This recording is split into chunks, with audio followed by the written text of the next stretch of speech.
Welcome to HMG Live, a production of HMG Strategy, your global partner helping you reinvent the future of work. Home to the HMG Strategy Top Technology Executives to Watch Awards, and also offering the HMG Marketplace, a fast, easy, safe, and efficient way to connect with the right vendors for your technology needs. We can't be together at these events, right? But I think the next best thing is being able to connect through the marketplace. And now, a warm welcome to today's host, Lead Principal and CEO of HMG Strategy, Hunter Muller. Good afternoon. Good afternoon, Detroit, and welcome to the 2020 Detroit CIO Executive Leadership Summit. I'm Hunter Muller, Lead Principal of HMG Strategy. My team and I are really delighted to be here, and wow, I think we outdid our folks. What an amazing agenda, a great summit that we have planned for you today. Hopefully you can stay dialed in right to the very end when we have the top tech leaders that matter recognition program and a bit of an announcement and a surprise there as well. Big shout out to our partners today. We couldn't do what we do without you. Really, truly, sincerely appreciate your ongoing support and engagement. National partner Darktrace, Avanti, Rimini Street, as well as Zerto. Really, truly appreciate your support. Because of you, we can provide this platform, today's summit, and write a nice check to the Detroit SIM chapter. And with that, I'd like to introduce Chuck Williams. Chuck, welcome to the program. Thanks, Hunter. Thanks so much. Good afternoon, everybody, and welcome. As Hunter said, my name is Chuck Williams. I'm the president of SIM Detroit. And this is our second year partnering with Hunter and his team to organize this Detroit CIO Summit. Before I do anything else, I want to thank Jeff Fisk, whose voice actually you heard at the beginning. That's Jeff, and his team for their tireless work in making this event possible. Jeff, when we get this darn pandemic behind us, I owe you a drink or two for sure. I'd also like to thank the folks, members of SIM, who are participating in the conference today, and them sharing their thoughts on the important topics that we're going to be covered later. That means a lot. We've got several of them that are going to be participating. The Detroit chapter of SIM is over 150 members strong, and it's comprised of people like me who hold IT leadership positions in Southeast Michigan. Now, we also count university professors in our membership and other folks in the industry who support our mission. This mix of IT leadership provides an excellent environment for you to build your business network, which I think we all know is now more important than ever. We meet about once a month, have dinner, talk shop, talk about strategies, opinions on products, day-to-day challenges. I've been a member for a number of years, and it's just been really beneficial for me. One of the things that I'm really excited to share with you today is an announcement of a new offering that we have at SIM Detroit called SIM Detroit Rise. It's our new leadership mentoring program. Rise is designed to accelerate the development of the high potential members on your teams. Our program is going to focus on 4 key areas: external mentoring, leadership development, professional networking, and a community pay it forward project. So we've designed the program for candidates who aspire to a leadership position within their company or community, and we're going to include practical learning experiences designed to enable career advancement, develop strong leadership behaviors, and obviously foster community involvement. So I'm sure, like me, many of you can look back on our careers and recall that one person or that one program that has made a difference in your career. And that's what we're trying to do here, is we're going to create a program that's going to make a difference, hopefully for the up and coming high potential people in your organization. So if you're interested in learning more about SIM, or you're a member of SIM and you're interested in learning more about Rise, I encourage you to come and visit us at simdetroit.org. With that, thank you, Hunter, and to the rest of you, enjoy the program. Excellent, Chuck. Great to see you, and thanks so much for your active engagement. You're welcome. Next up, we have Mark Taylor. Mark's the CEO of SIM International. Mark? Hey, Hunter, how are you today? And Chuck, great to see you. Hey, Mark. Hey, Hunter, thanks for your continued investment with the team in Detroit and in our chapters across the country. Chuck and the leadership team in Detroit have really built a great community that's been there for many, many years, and they're continuing to grow and impact their community. So hats off to you, Chuck, and all you guys do in the Detroit community. And Hunter, thanks again for your investment. It really, it is fuel to our chapters, and we're grateful that you continue to make that investment. And hope you guys have an incredible show today. It looks like it's going to be a great list of speakers and panels and talking about the critical subjects for right now. So thanks so much, man. Hey, you can only get it here with HMG and Sims. So this is the place to be in Detroit. Take care, man. Thank you. Thanks, Mark. Yeah. So we have in the chat today, we have a piece of research that we're creating with Zendesk. We'd love for you to get engaged and click on the chat link and at some point take the survey in terms of creating a culture of empathy in uncertain times. And there's going to be a donation back to charity, as well as I think you'll get a copy of the report once it's done. So, back to the marketplace, partners in the marketplace, which is really our digital way to connect you with world-class thought leaders and companies that are making a difference in this pandemic. Appian, Ariaka, Awake, Darktrace, Forescout, Globant, Obsidian, PagerDuty, Sonatype, Titanium, and Tessian. So please check out the marketplace to learn more. And we need a little feedback. We have a little pop-up survey here for the marketplace. In terms of the taxonomy, what is your organization's specific technology need right now? If you could simply fill in the vote now and submit, that would be great. And we have a little video here regarding top technology executives that matter recognition program we're going to run. Later in today's program, HMG Strategy founder and CEO Hunter Muller will proudly recognize and honor global technology executives who matter. These top-tier CIOs, CISOs, and other technology executives have genuinely distinguished themselves in business transformation, digital disruption, innovation, and talent development through even the most difficult circumstances. These awards are not given lightly. They are earned.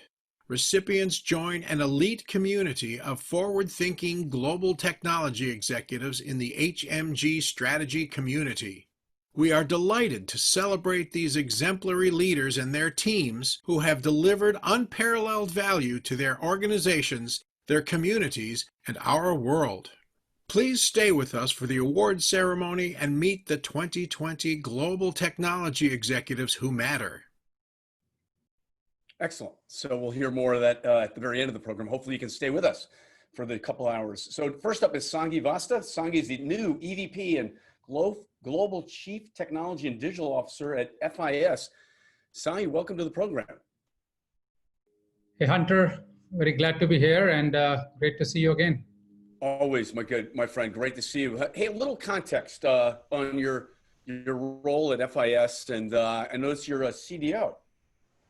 Yeah, so it's been now about 5 weeks, and glad to have joined FIS. It's a great company, a global player, and big into the aspects of payments, the kind of the merchant processing, banking, capital markets, and it actually has a huge network of processing. Processes over 9 trillion annually. And operates in over 140 different countries. So glad to be part of the team, excited to drive the technology transformation with my peers at FIS. Well, hey, again, congratulations. Great job.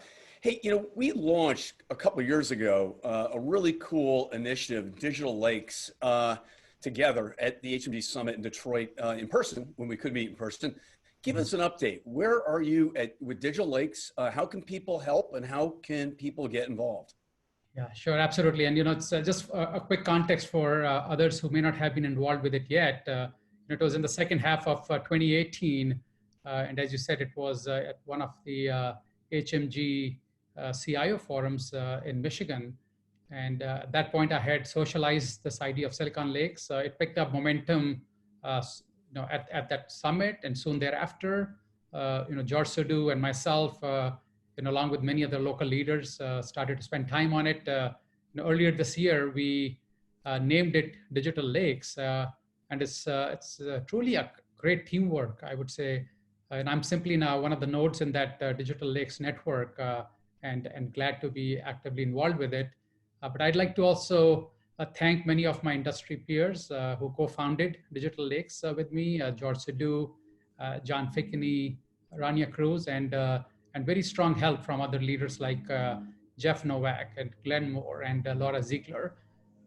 So, I mean, if at the core of it, Digital Lakes, let's say cross-industry collaborative initiative focused on elevating the digital dexterity of our Michigan region and establishing Michigan as a digital destination of choice for institutions, for talent, for communities. We now have over 100 participating institutions. And as we all have been operating in a virtual setup this year, most of the year, as a result of the pandemic, we've had some great speakers who've shared their views, their vision, what they're doing, how are they leading through the crisis, how are they preparing beyond the pandemic, and the topics that are of interest to our audience in Michigan. So I invite anybody who's not yet involved with it, digital-lakes.org, to come and join this exciting movement happening right here in Michigan. Excellent. And the mission, overarching vision, is to accomplish what? So the overarching mission is basically twofold. Number one, how do you basically enable digital capabilities right within the region, and as a result, that companies that are passionate about creating their digital momentum, you have the right level of capabilities available locally. And number two, how do you ensure that the talent that you need for that kind of innovation, that kind of transformation is locally available? And so we've been working with the universities, we've been working with the government sector, and ensuring that the supply and demand is very well managed right here within the region of Michigan. And then as you create that kind of a brand, we've also been able to attract people and companies that see this as their place of choice. Great idea. I'm glad that we're able to help out there a little bit. Hey, when you think of our session title here, creating the multiplier effect to leap forward, what's the overarching theme? What are you driving at here, Sangi? And this to me, Hunter, starts with I would say over the course of my experience, I have developed this kind of a belief that if you build a transformational mindset, you can actually enable a culture of continuous transformation in your respective companies. And that can then help you and your company with any kind of a large transformation that you undertake. And it does not need to be then felt as something big that you're starting, something that you do and then you stop. It becomes part of the rhythm. So as this takes root in your company's culture, you can make transformational thinking and the related outcomes become part of your daily routine. So to me, kind of starts with a growth mindset, the importance of including everyone in your ecosystem. Collectively, you're much stronger than you are just with you or with yourself or your own team. And then this multiplier effect mindset of, you can be presented with a whole sort of outcomes that you may not have even imagined when you are not being fully inclusive of your ecosystem. And ecosystem is comprised of your industry engagements, your technology partners, suppliers that you work with, the universities that you work with, the interns that you bring in, your own kind of employee force that you have. And then that gives you a kind of a platform where you can start to constructively look at opportunities. You can constructively look at status quo that is not serving the agenda of the company well, and start to then constructively disrupt it to create new business models. And there's a framework. It's about maybe 2 years old now that I had I think with help of HMG, we had published it, called the Trimodal Digital Leadership. And it talks about that the 3 modes that a leader can operate in, and in a given day can be operating in all the 3 modes of, how do you really operate with a level of excellence? How do you transform your business capabilities? And then third, and very importantly, how do you constructively disrupt the status quo piece, which is the third mode? And then innovation is something that happens in all the modes. It's not limited to only transformation or on the disrupt side. You also need to be innovating to stay operationally viable and excellent to your customers. So that's kind of the premise behind this. There's basically there's a framework, and that's something that I had formulated over a course of last many years, which has basically 3 legs to the supporting stool of transformation. What's the mindset? What's the leadership construct? And then what's the change approach that you institute to drive these things forward? And if we got a couple minutes, I can talk about that, or I can come back at some other time and highlight. We'll leave a couple more minutes, but let's put it in context, closing it out here, 2 more minutes. When you think about it, leading in this pandemic has not been easy. It's been incredibly challenging.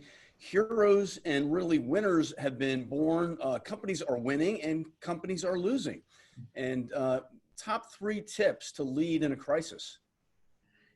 I would say the top 3 tips during this time is, number 1, be very well engaged with people, be invested in their interest, and people will surprise you. I'll tell you, there are a lot of stories to share. You've heard many of those. You've had many of those shared during your basically forums as well, where the tech leaders, the tech colleagues have been kind of called out as superheroes, because they've really gone and internalized what needs to be done. So I would say number 1 would be stay highly invested in your people and in your basically ecosystem.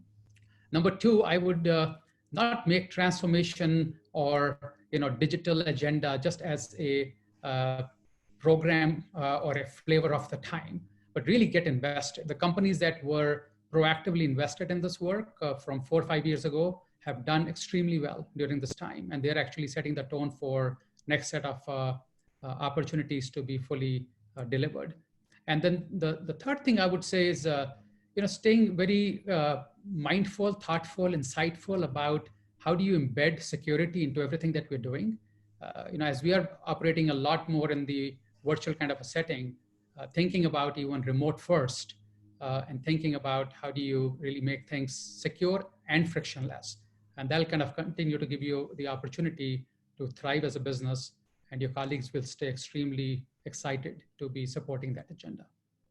Excellent, Sagi. We should really update the trimodal report and publish it again in the context of the pandemic. Sagi, challenging times, but is it the best time ever to be a technology executive, a technology leader, a CDO, CIO, CTO, CISO? I would say, it's been like that for the last at least a few years now, and it will only keep getting better. I think tomorrow will be even better than today for a tech, digitally oriented leader. And so I absolutely believe in it. And I feel companies are starting to pay a lot of attention to skills of what people bring to this forum. Excellent. Hey, Sami, great to see you. Thanks so much again for coming on the program. We'll see you soon. We'll talk soon. Great. Thank you, Hunter. Awesome. Hey, next up we have JR Tietsort from Darktrace. JR's the CISO, securing the future of work and how cyber AI learns on the job. Good to see you, JR. Hunter, great to be here and good to see you again. Awesome. And I just also wanted to real quick just say congrats to Chuck on the RISE program. I think it's fantastic strategy there to invest in the next generation. Wish you luck with it. Really solid idea, right? Yes, agreed. Hey, you guys have been on a tear, right? Since the pandemic hit, 7 months ago, the world changed, right? What changed 7 months ago from just the previous month to where we're in this now work from home environment and the new threat landscape that's distributed? How much harder is it to keep that threat landscape safe and secure? Well, yeah, certainly a lot changed pretty much for all of us on this call. We all went through some form of change. I think it generally showed up in really 2 areas. One clearly was workers going off site and working from home and really forcing some change there. And then, a lot of industries had to shift and change, and a lot of, traditionally brick and mortar had to kind of move into e-commerce for a while. And those that were well prepared for that already did well, and those that were not, got stressed a little bit. So in both of those scenarios, we're talking about rapid IT change, which brings along its own risk. And folks, I talked with a handful of folks that were taking an 18-month digital transformation roadmap and pulling it into a number of weeks, and rapidly making changes to their application flow, their data, where their employees are connecting from. All of that change leaves opportunities for mistakes and misconfiguration and untested devices, untested applications. And this is where the risk shows up, and where we did a lot of work, both for ourselves internally as well as our customers, around ensuring visibility even as things were changing, and trying to go after the new threats that were emerging. And I don't know that they were new in that, we've never seen phishing before, clearly, but COVID related phishing campaigns just, blew out the record book in terms of volume and accuracy, and the level of social engineering being done through email phishing was quite impressive. And so the large move to cloud SaaS and cloud hosted email really drove credential theft attacks and email phishing to a volume that we hadn't seen before. Talk to us a little bit about Darktrace and the unique formula of Darktrace. What is the neural network or the immune system all about, the learning immune system? Talk to us about that metaphor.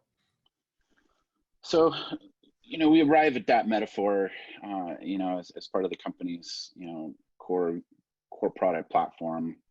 And it's really based on the human immune system. And when the company was founded in 2013, the founders generally took a philosophy that traditional security defenses like antivirus and firewall just were no longer effective at keeping advanced actors out of networks. And so if we make an assumption then that attackers are going to be present inside of a network, how would we find them? How would we determine that?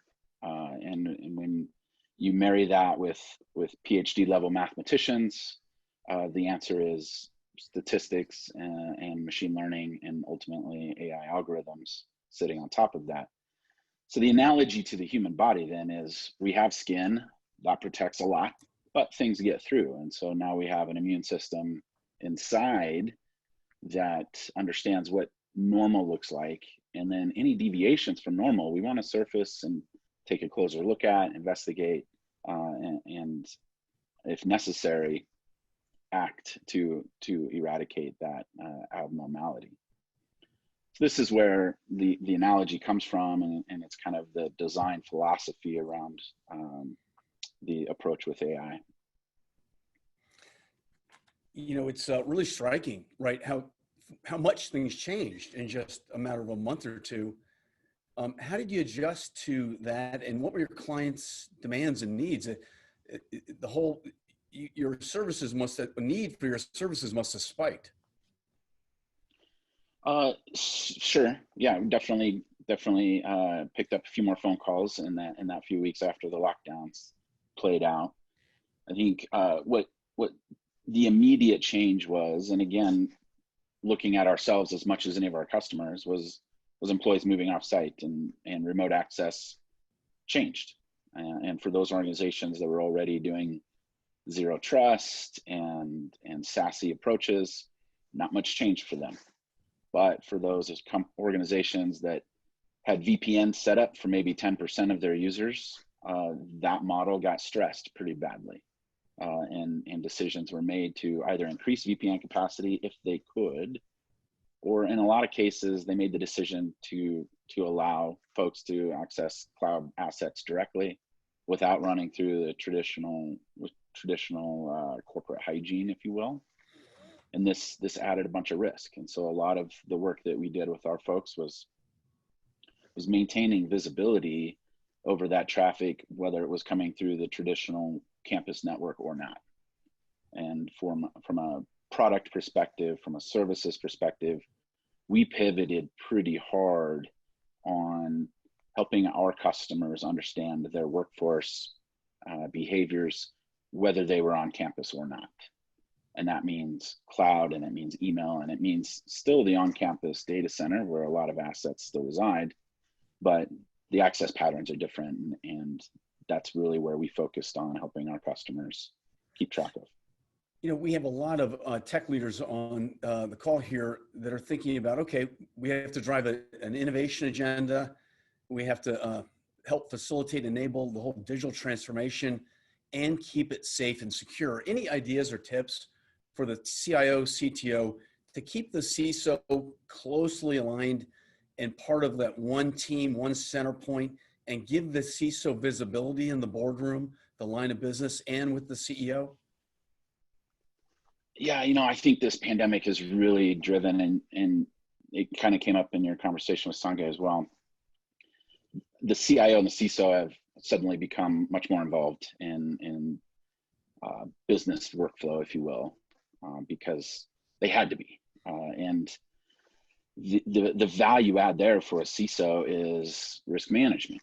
And it's always been risk management, but now the risks are changing really drastically, and we need to make trade-offs on business risk and IT risk and cyber risk. And the goal, of course, isn't driving any one of those to zero, but it's to make the trade-offs in a way that meet the business or the organization's objectives and the appetite from the leadership team.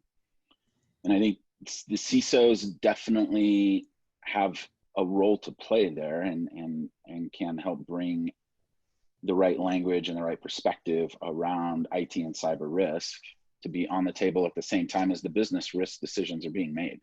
And that's the real value add, is to make sure that the business risk decisions are well informed in dealing with the changing IT landscape that's just on such a pace of innovation and change this year. You know, JR, you've had a serious CISO track record in terms of your background, big company and mid-size, right? And startup. Yeah, I've gotten some great opportunities, and the business risk conversations are different at each tier. Interesting. You know, I want to thank Nicole and Darktrace to be a founding member of the HMG marketplace, which we feel is the future of how to connect to high tier 1, A1 quality companies like yourself, and Nicole being in my new book, Enterprise 2025. So by the way, everyone today is going to receive a digital copy. Yeah, thanks for that, Hunter. And yeah, Nicole's clearly been the face of this company for a long time in the US, and I know she's highly engaged and looking forward to a future partnership. Yeah, how can folks get in touch with you at Darktrace and or a Darktrace representative? Through the marketplace, clearly. Marketplace is obviously there, darktrace.com. If you want to reach out to me personally on LinkedIn too, I'm happy to have a conversation. Yeah, we'll definitely answer any questions that folks have. Hey, JR, great to have you on the program. Again, thanks for supporting us, and we'll connect soon, I'm sure. Thanks, Hunter. Appreciate it. Have a good conference. Hey, next up, we have Mamatha Chamarthi. Mamatha, welcome to the program. It's always good to see you. Very nice seeing you, Hunter. What a lovely home. That's your home office. Sorry to be so personal. Thank you. Yeah. Hey, what's on your mind today in this new world that we live in 2020? Have we ever seen in the enterprise so much forced change, forced disruption, forced innovation? You know, the joke being, was it the CMO, the CIO, the CFO, the CEO, or the pandemic that drove the disruption crisis agenda? I think when you look at this crisis, we, as whether it is the Chief Information Officer, Chief Digital Officer, or Chief Transformation Officer, we've always been talking about digital transformation, and how even Sangi had mentioned, it's not just a technology transformation, but it is a business transformation. We've been bringing this agenda forward, but what this crisis has highlighted is how we can accelerate the transformation. It just initially started with taking our workforce and moving them to remote working setting just over a weekend. People did not even think that we could do that. and that was done very seamlessly. And we did a survey recent, of our employees, and more than 80% of them are very happy with their remote work setting. And then we said, okay, what other opportunities do we have? We, of course, we're managing crisis on a daily basis with our manufacturing locations because our workers continue to go to our plants to produce cars, and some of our engineering folks that have to go to the physical facilities to manage, to do testing of our vehicles. But we said, what can we do? Our customer, most of the dealerships are closing. Our customers are not very comfortable in going physically to the dealerships. Let's switch our retail sales to an online retail experience so that we make it very frictionless for our customers to buy cars. And bingo, we were planning to do it at the end of the year in 2020. Within 2 weeks, we were able to launch the online retail experience. And today, about a year ago, 0% sales online to today, a large percentage of sales are being done all online. That's how transformation is accelerating. We created a steering committee about a year ago at Fiat Chrysler, and we used to meet on a monthly basis. Our goal was to make Fiat Chrysler the most customer-centric mobility company. And on a monthly basis, we met to understand our priorities. What does that mean? And today we meet on a weekly basis. This is not just my technology leaders. This is across the company, all of the business leaders meeting together on a weekly basis to look at the digital opportunities. Fascinating stuff, right? And then how do you foster a culture of innovation and find new innovation? Talk to us about Pitch Night. What is Pitch Night all about? So I think over the last few roles that I've had as Chief Digital Officer, one of the things that in my playbook that I have seen being the most effective in engaging employees in digital transformation of a company is to ask them for ideas. So if they have great business ideas, let's create a Shark Tank event, an entrepreneurial event where they can pitch their ideas to the executives of the company. And the executives are the sharks that invest in their ideas. And can we bring them to market in our products? So we did the same thing. We solicited our employees for ideas in connected services. So in the connected car space, we asked our employees, do you have any ideas that could delight the customers or remove dissatisfiers for the customers, or new features that would make the customer experience really phenomenal with our products, with our great brands, Ram, Dodge, Fiat, Jeep. So our customers presented to us 500 such brilliant ideas. We took 14 of them and they were pitched to our internal Shark team that is made up of our executives. Even our CEO, Mike Manley, participated in the pitch night. And out of those 14 ideas, 3 ideas were picked for investment. And I'm very proud to say, Hunter, one of the ideas was a concept called Know and Go, where you can take your smartphone into a car and you can point at a feature and immediately through an app, the feature pops up with more description and videos and talking about the feature. In 3 months, we took this idea by 2 employees, Carolina and Mimi Guyan. They presented this and we said, okay, this sounds like a great idea. Then the problem was, how do we take this idea to market? And our Ram brand head said, I want to implement this in the Ram TRX. So, okay, with his support, we said, okay, now let's put together a team to execute on it. And we quickly found a good partner and our internal team, along with Carolina and Mimi, that the 2 employees that pitched their ideas, and we brought them together as an agile product team. And we launched this idea with our TRX, Ram TRX truck in 3 months. Awesome. So this is not just about talking about accelerating digital transformation, but this is acting on it. So if you go and look at a TRX truck, please take your smartphone, download the Know and Go app, and you can point at the feature and you can look at the various drive modes, the Baja mode, or to climb any sand dunes. So it can give you more details about the features, because most of the time we go into a car, we don't even use many of the features in the car. Exciting. I agree with that 100%. You know, when you think about it, leading in a pandemic, there's no textbook, there's no business school that teaches you how to do this. This is a real world, real-time experiment. What are the challenges that you've experienced? What are the benefits of the work from home environment? And what are your leadership challenges in this environment? I think the challenges that I have seen with the pandemic is with everyone working remotely. How do you continue to keep them connected? How do you keep them continue to keep them connected with the culture? How do you reinforce your core values of your company with a remote workforce?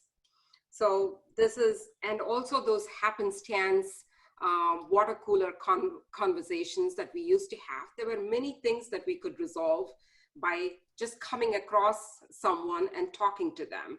So overcoming those physical proximity that feeds that social and emotional growth. How do you start, how do you accomplish that with the remote workforce? We've increased a lot of our communications with our employees.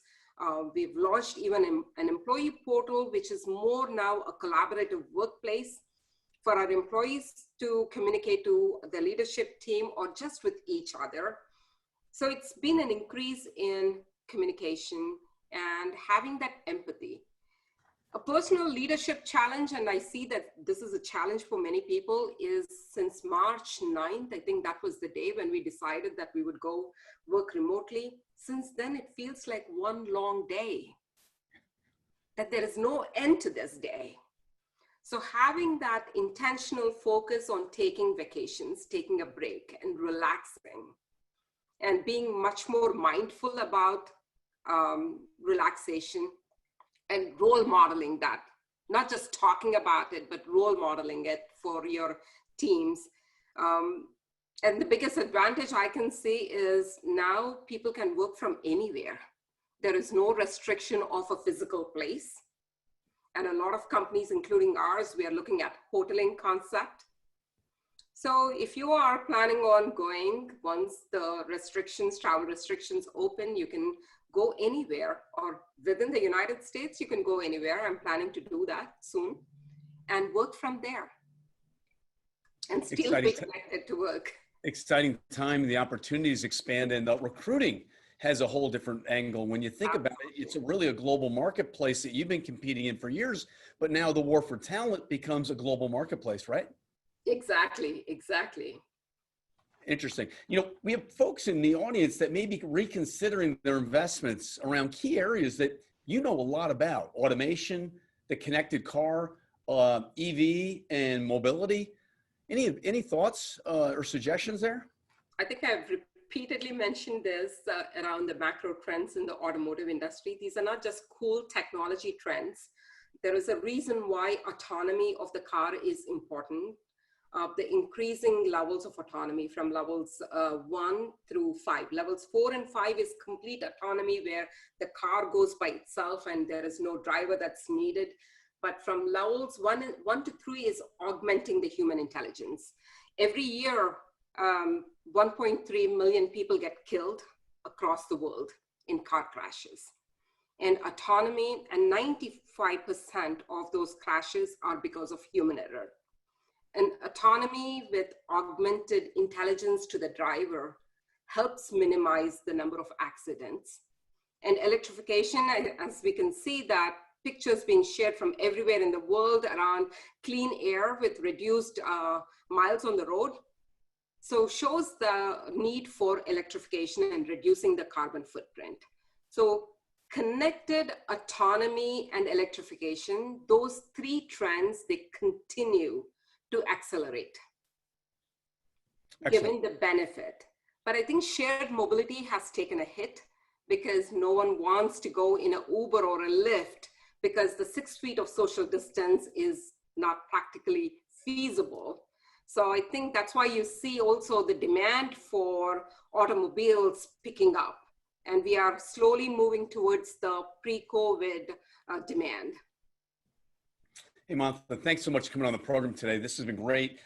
We're at the end of our time. We're going to roll right into a panel. And thank you for agreeing to lead the panel on sustaining a vibrant culture in a remote workplace, really a continuation of our dialogue here. I'm going to go on mute here and please take it away. Thank you so much, Hunter. Great to see you.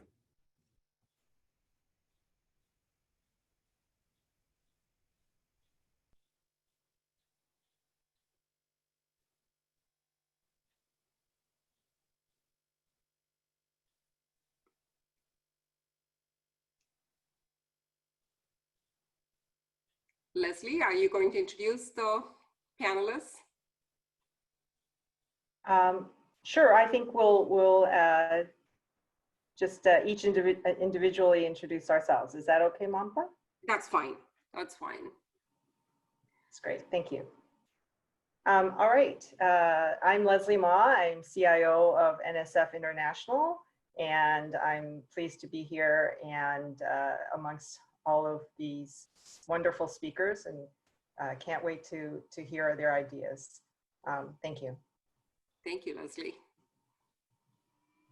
Diana?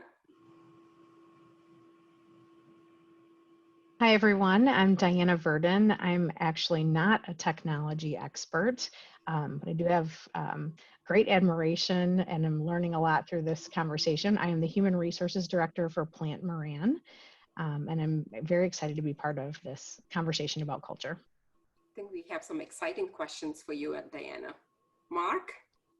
Nice. Hi, I'm Mark Cybulski, and I am the head of applications for BorgWarner, a tier 1 automotive supplier.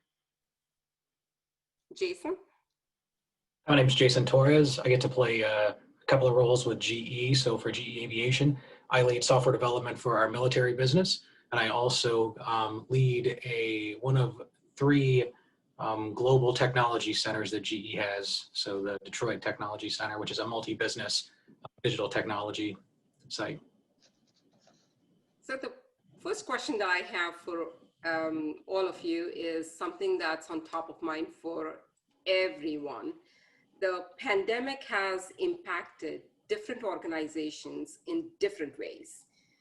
And can you talk about the impact this had on your company and how you have responded? Maybe Mark, we can start with you.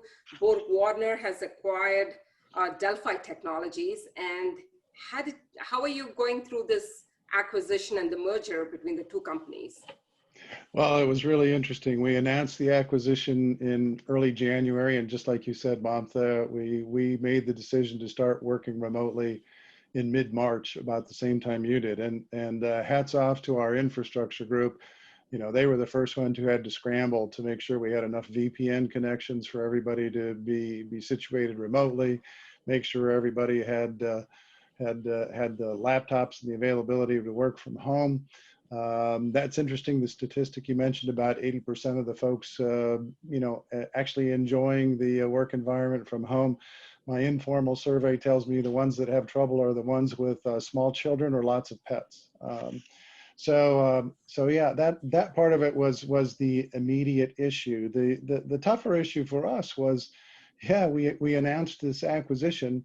And normally, through an acquisition, it's really important to have face time to get to know your peers and counterparts. I mean, not just in IT, across the businesses. And yet, we had COVID, we had constraints on traveling. So all of this had to be done remotely. So IT really had to step up. Most of it's worked fairly well, enabling people to work through WebEx or Skype or Teams or some tool that they can use.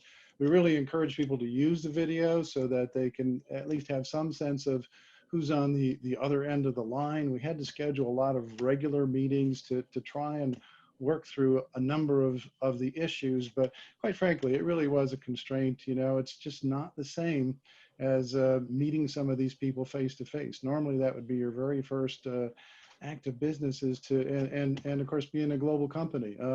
One of our, on the Delphi side, one of the major hubs for IT activity is in Bucharest, Romania. So compared to the headquarters here, we're talking about, you know, a 7-hour time difference. And quite frankly, some of the people don't have the best bandwidth in their home. So that can be sometimes a constraint. But so, and yeah, some of the things that you mentioned, well, what about those coffee breaks? What about this sort of ad hoc meetings?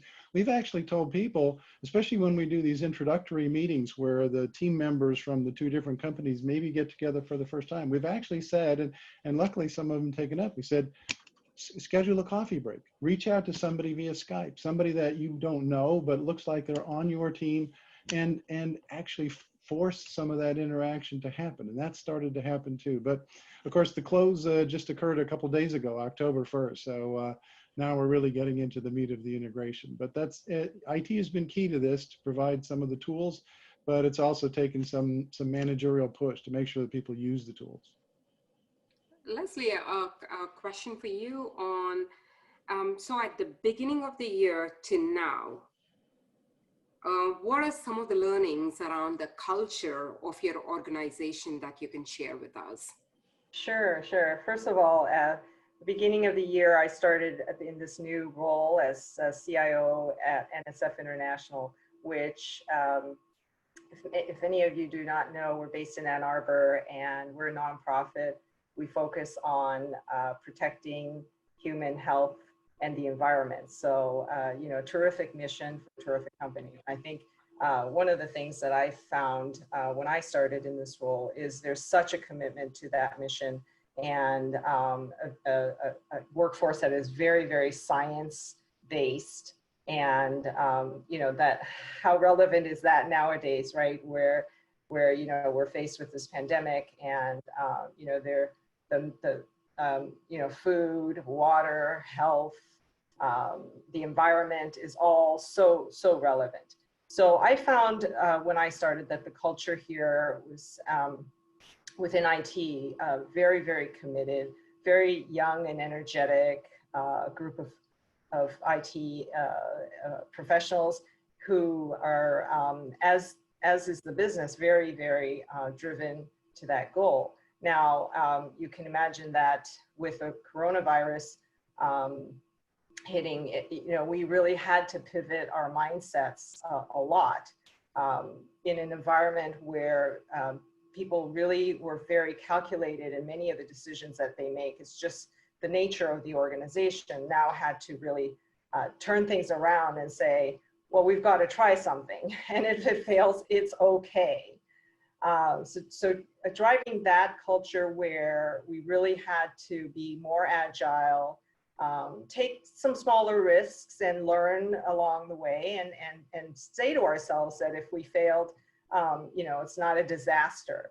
And that's what I found was relevant in terms of a culture shift that I myself and my leaders are trying to drive, because that's the way things are going to work. I mean, we have to pivot and make decisions.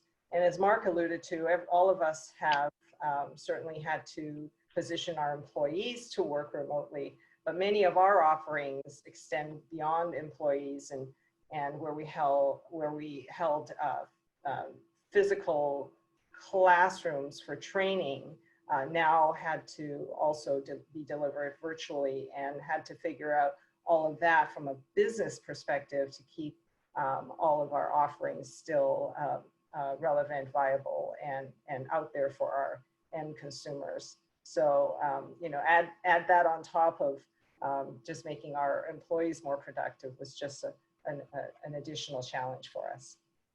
I think Jason, Mark, and Lesley both talked about making employees more productive and even managing a merger or an acquisition remotely. What are the biggest challenges you faced with your remote workforce? And what are the biggest advantages that you've taken advantage of?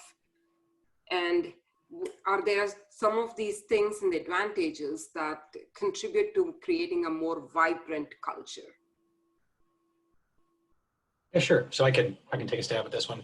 So out of the gate, you know, just the newness of it. And so within General Electric, it probably was March when we decided to send people home.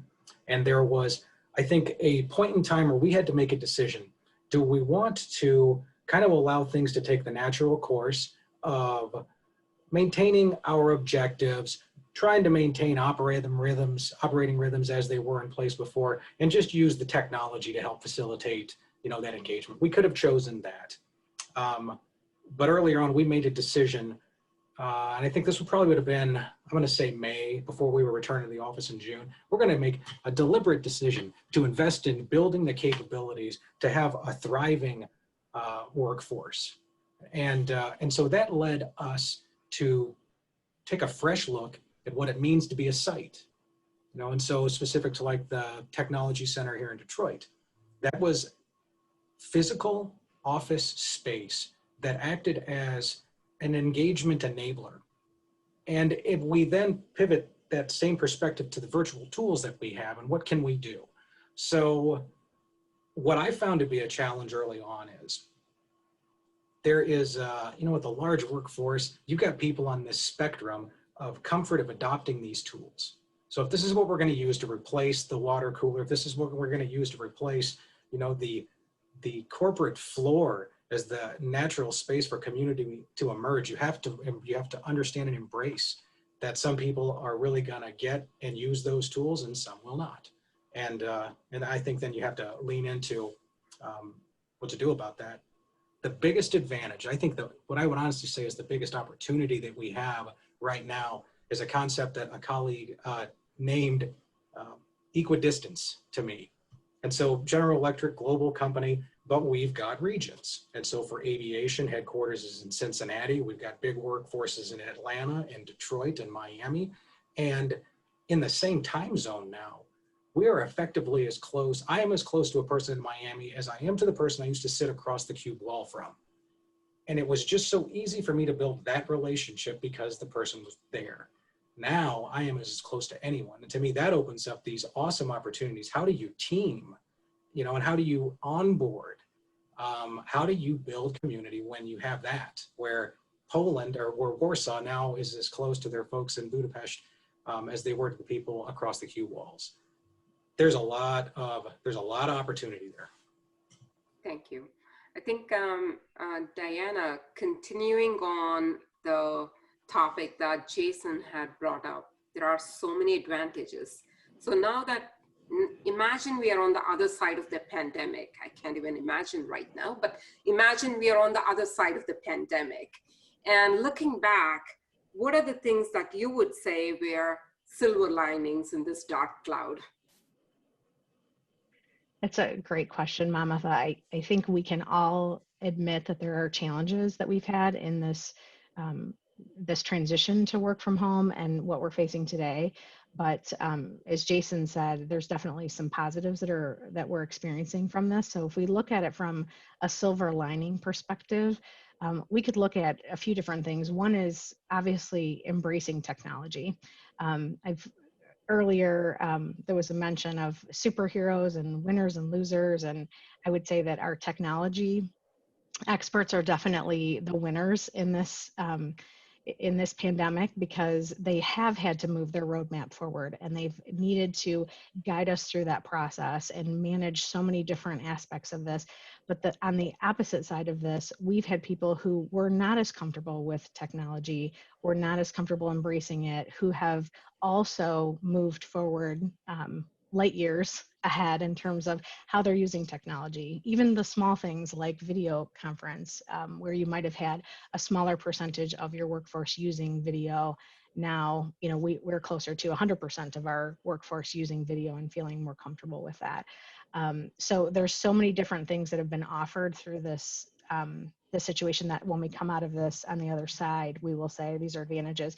And then I think Jason mentioned a really good point, which we have noticed as well, in terms of resource management.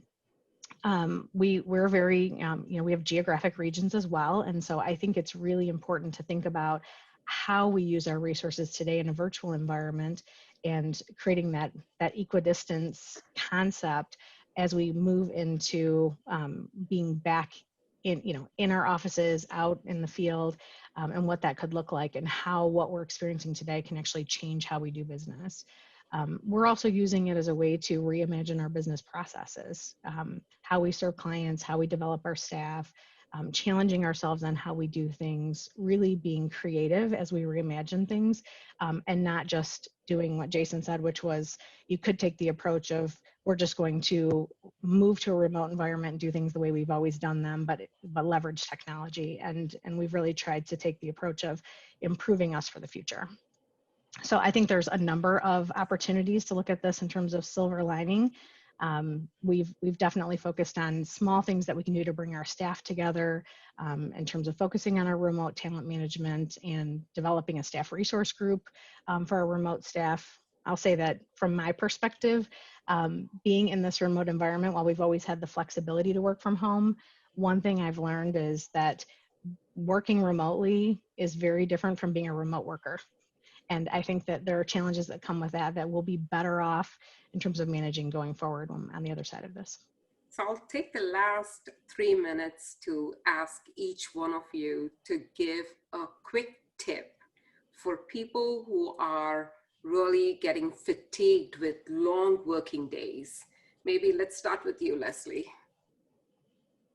Yeah, my quick tip is to really take time to connect one-on-one with your peers. We're always in meetings together, and that is fatiguing. And so, for example, I have encouraged with my one-on-ones with folks that if we could do a walking one-on-one, with our masks outdoors, but walking and talking, we could kill two birds with one stone, right? Get a little bit of fitness and a fresh air, and also have our one-on-ones. So instead of sitting in front of the screen, I think that would be my tip of the day. Great, thank you. Jason? So I would say, excuse me, ruthlessly prioritize. Like, you need to be working on the most important thing. And if you find yourself working on something that's not the most important thing, either go work on the most important thing or go spend time with your family or take care of your health. That's always a good practice, right? Ruthlessly prioritize. Mark? Mark, you're on mute. Thank you, Mamatha. My favorite is to lighten things up a little bit and to make sure that the meetings, even when they're short, are not just purely business. I mean, and again, my situation is this: we're really getting to know each other and some new colleagues. One of the little things I do, and it usually gets a smile out of people, is I do try to at least learn how to say hello and thank you in that language. Dziękuję, dzień dobry, bună-ziua, mulțumesc, and although my favorite is the Hungarian, the younger generation there has decided to say goodbye is szia. So that's a little easier to remember for me. But those kind of things, it helps to lighten up the conversation, and it helps the day go a little quicker, and also helps the engagement of a global team. I know Hunter has come back up, probably indicating that it's time's up. But Diana, just quickly, 10 seconds for a quick tip. Coming from an HR background, I'm really curious. Absolutely. I would say flexibility in this environment. One thing I've learned is that what worked yesterday or today might not be what works tomorrow. We have people who are experiencing changes and things in their lives that are so different, and we are in a bit of a time warp. So just be flexible with what ideas you try, and be open to change.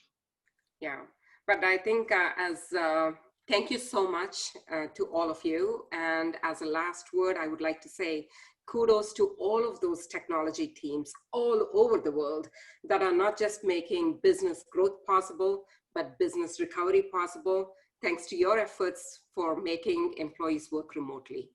Not just to the team at FCA, but at every company, everywhere. Hey, Thanks. Mamatha, Hunter, Lesley, back to you. Mamatha, Lesley, Diana, Mark, And Jason, that was a brilliant panel. I'm going to say best panel on the topic of culture that we've run in the 7 months. So congratulations. Thank you very much. And just a little shout out. We do have our first global Women Technology Executive Summit coming up later this month. Please dial into that. We'd love to have everyone here engaged. Take care. Talk to you soon. Hey, next up, we have Reimagining the Business and the Future of Work, Greg Garrett. Everyone in Detroit knows Greg. He's a world-renowned, I think, recognized thought leader around innovation, digital transformation. He's the CEO at CGS Advisors. Greg, welcome to the program. Hey, thank you, Hunter. Appreciate it. And as panel members come up, just a little quick bit of background and setup for our discussion.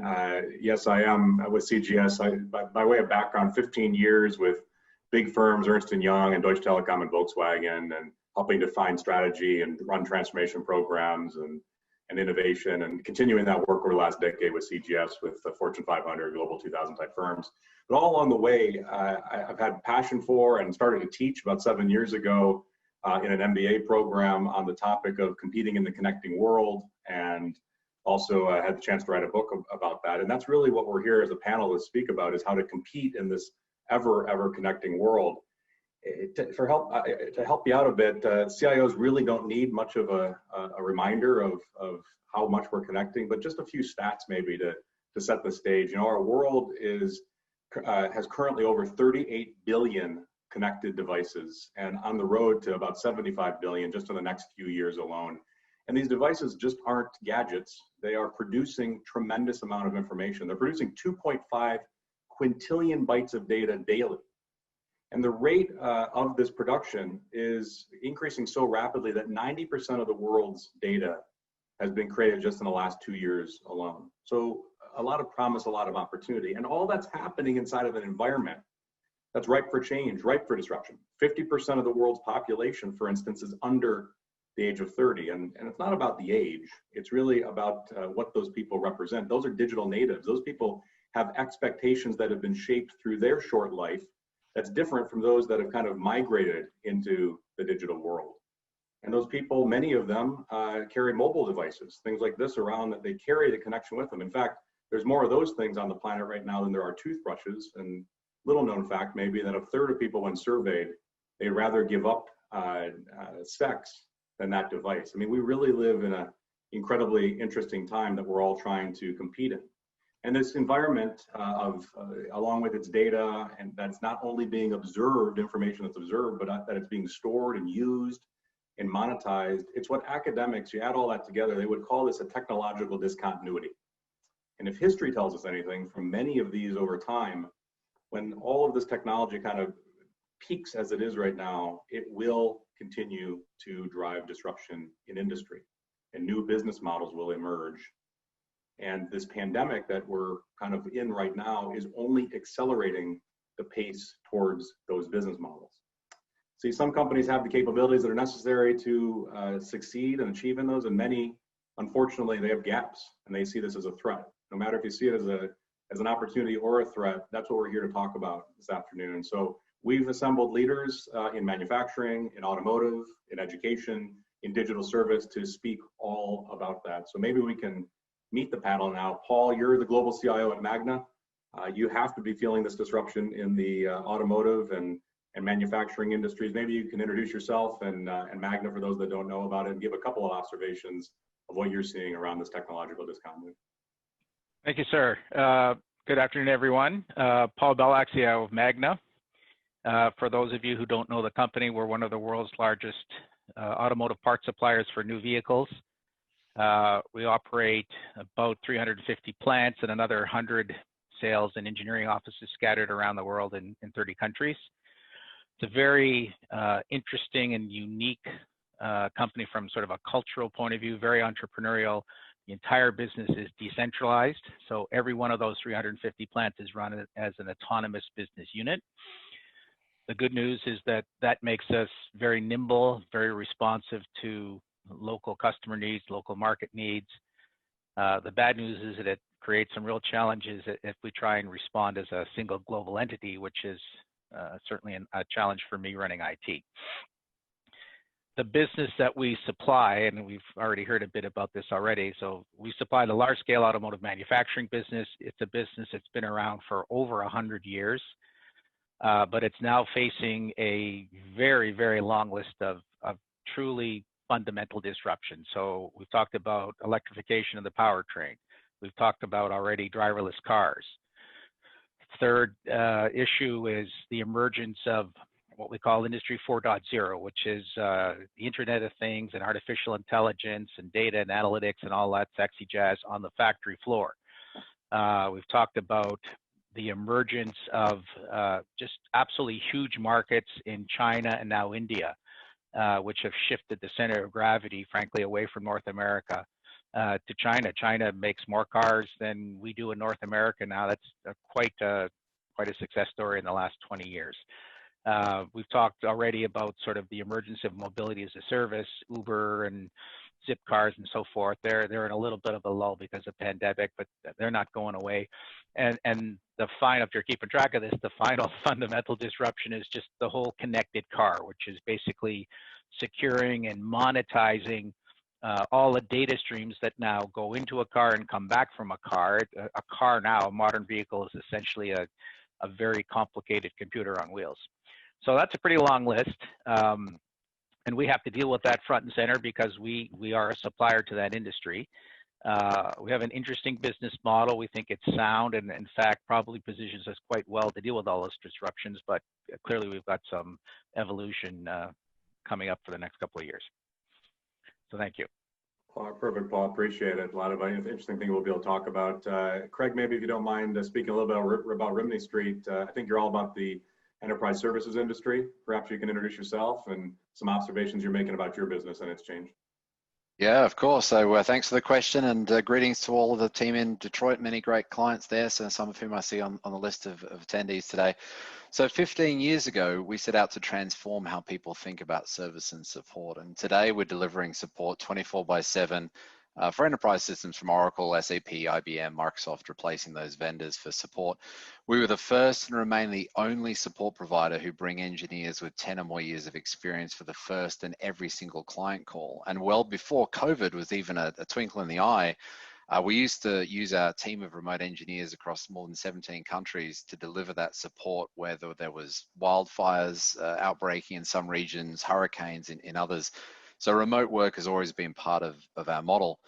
We keep hearing these success stories from IT deploying these game-changing technologies under pandemics. We've heard great examples today, heroic efforts to get remote work underway or e-commerce. A great example about the augmented reality from Fiat Chrysler. But if you think about it, take a step back and as we come into kind of the budgeting and planning cycle now for many companies who have operated on a fiscal calendar year, think about the consistency across there. It's projects that have return on investment in a short amount of time. We've always known this. Return on investment projects that you can actually get some meaningful improvement in a short amount of time is where it's at. Even more today, under pandemic situation where there's been layoffs, where budgets are being cut left and right. If you can have projects that can return that investment very quickly, I think that would be the success stories we're seeing across our entire client base. That's interesting, Craig. I mean, I think it's an interesting balance because it's the immediate return right here and now, and then it's also the bravery to be able to just get into something new, kind of like what Paul was talking about, and trying to find that balance of where can you get the financial return that you can forecast, and where can you be brave enough to just get in and start trying some of those innovative ideas that may not have that exact ROI quite yet. It's an interesting balance.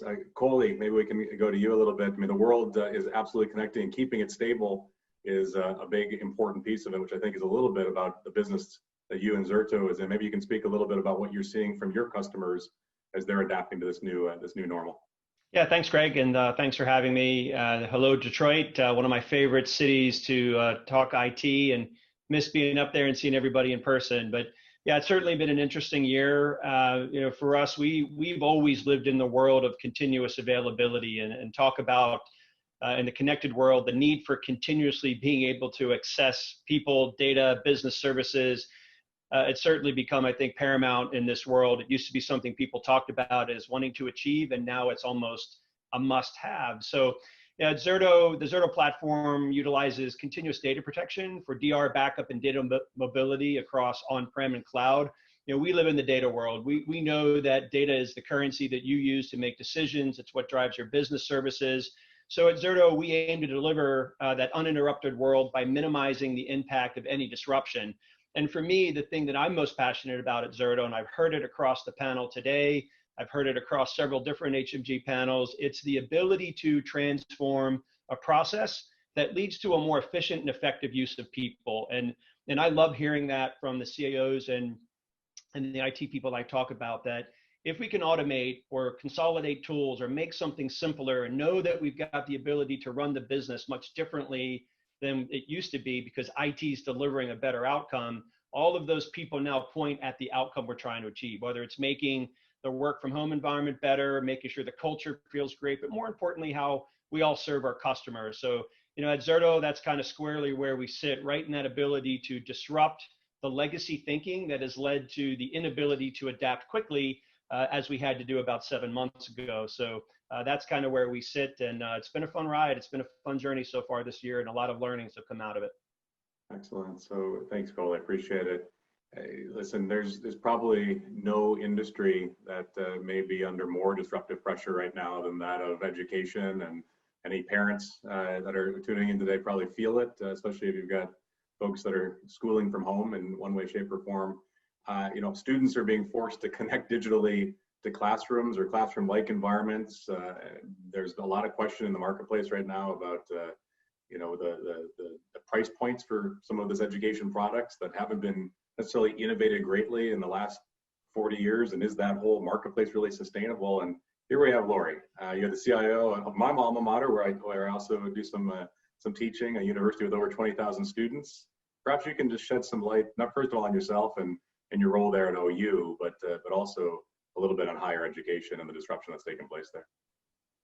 Thanks, Greg. I'm pleased to be here. Higher education is definitely different than other industries. Oakland is a public university, and even though we get some support from the state, it's only about 17%. Most of our budget comes from tuition. We've seen a lot of changes in higher ed during the pandemic, some of which are good changes, and some of them will require a transition from the current campus culture. Everything has been disrupted since March. How we connect to students, staff, faculty, and alumni have evolved into more personalized digital discussions. How we create the campus experience is something that is evolving, but will be very important to our community, like you said, so that we can promote our value. Universities who were traditional face-to-face learning with some online learning have had to scramble to move to online teaching and learning quickly. In OU's case, it was over a weekend. Faculty had to learn how to teach in an online environment, and this for some was new. And in some cases, they didn't have the correct equipment. Universities have had to become more agile with decision-making and with implementing IT solutions. Employees have had to learn how to work remote, and in some cases, juggle work, school for their children, and daycare. Many of us are spending most of our day in virtual meetings, especially in leadership, instead of walking short hallway discussions and decisions. We've had to increase our telehealth options. We've created more daily engagements to provide user-specific information, more at-a-glance dashboards, and reporting of information has been quickly created. Our health center follows up with the employer or student for recommendations. New ambassador roles have evolved for everyone to promote a healthy campus. We're being asked to report more information to the county and state. Every area in higher education has been affected. While this has been happening, the state has been pulling back funding. Students are making tough decisions on if they can afford college, and some international students are not able to attend U.S. schools. All of these factors have affected our budget. It's a lot of change, absolutely, and it broaches not only trying to do what you've always done, but just doing it remotely. And actually, are you actually in a new business, or should you be, or can you be? Paul, maybe we can start some of the questions with you. I think you mentioned Industry 4.0 as one of that laundry list of the disruptive forces coming in into the industry. And with all this data that's now coming autonomously from the plant floor, or maybe expanded to the supply chain, or maybe even coming from the products themselves, some of these connected vehicles that your customers are putting out there, Magna's likely at the heart of this fourth industrial revolution. And your role, CIO, I think, is probably at the heart of trying to make that happen. Maybe you could speak just a little bit about how Magna's trying to live and transform to take advantage of the new opportunities that are being created, not just the challenges inside of Industry 4.0. Hey, Paul, you're muted. There you go. There you go. So let's talk a bit about Industry 4.0. So first of all, let's understand that it's a concept, right? So we call it smart factory. And while there are various frameworks that purport to define Industry 4.0, there's no sort of definitive list that kind of defines exactly what it is. We consider it to be the combination of IoT and the integration of IT and OT, operational technology. As you suggested, the use of data analytics. It's really all designed to improve productivity and lower operating costs on the plant floor. So there's a definitional problem to begin with.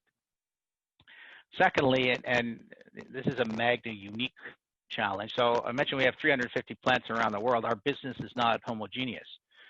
So as examples, we're the world's biggest manufacturer of automotive seats.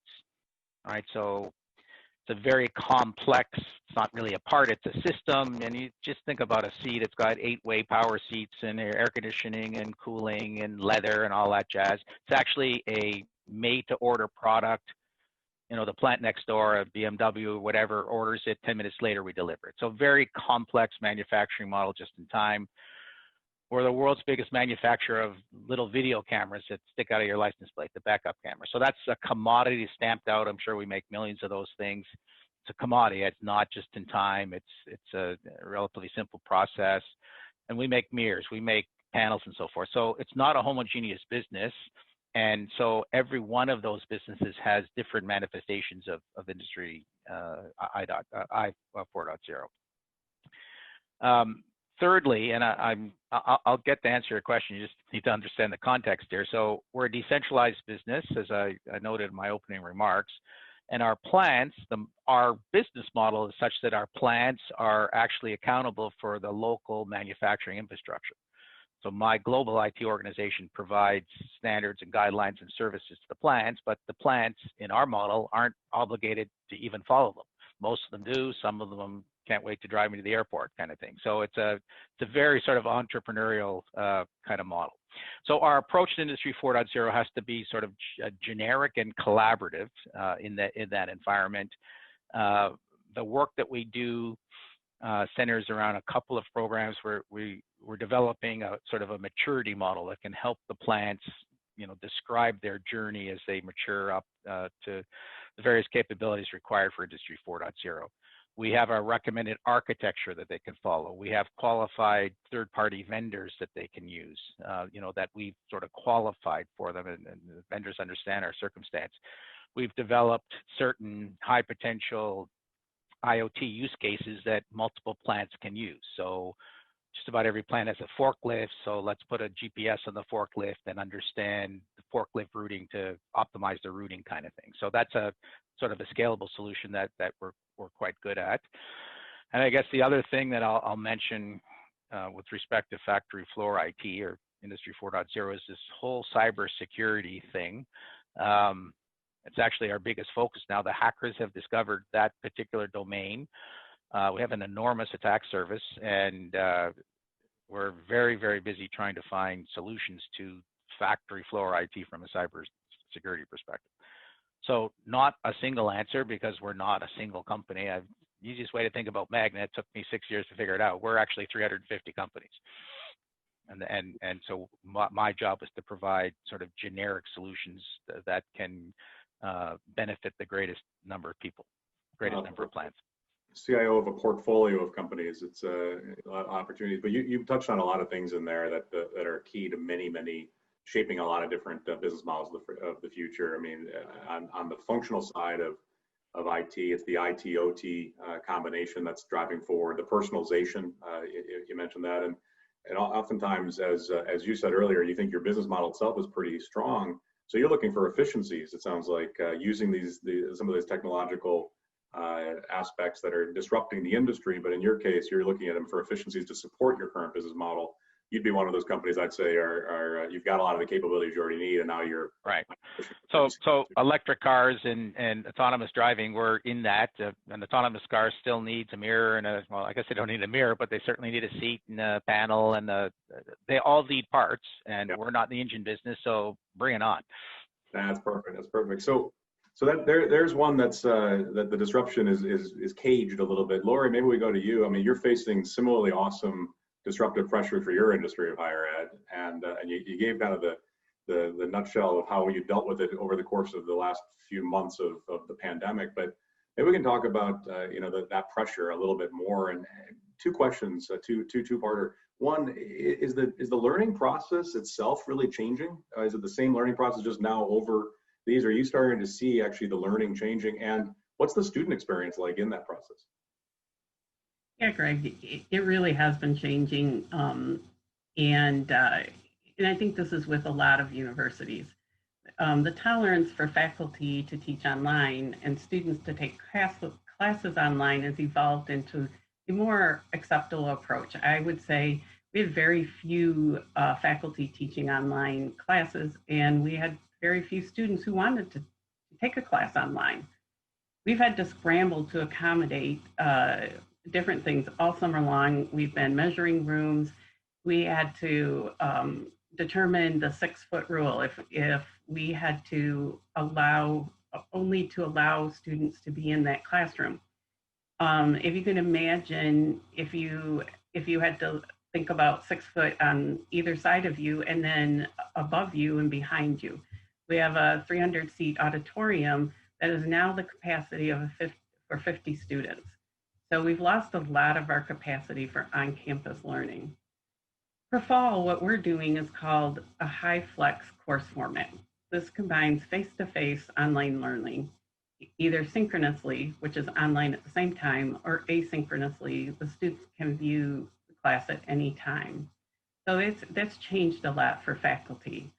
But I believe the students are impacted the most. We've had to change student engagement, during tours, admissions, advising, faculty hours, tutoring, and many different areas.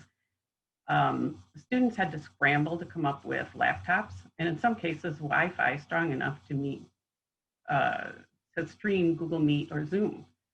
We've had some of them share their devices and Wi-Fi with other family members.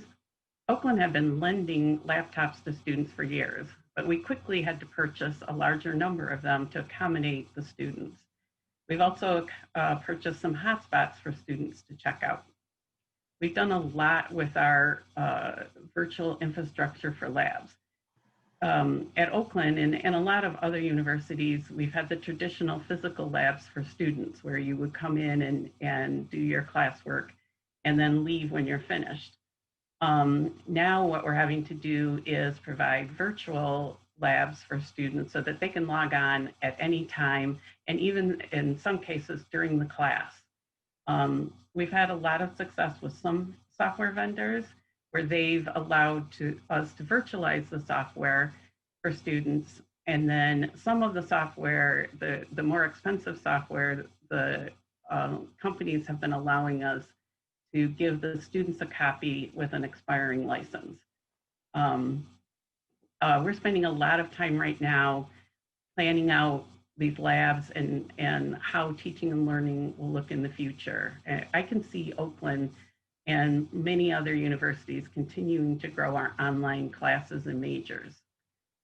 We've had to come up with a lot of inventive ways to keep students engaged.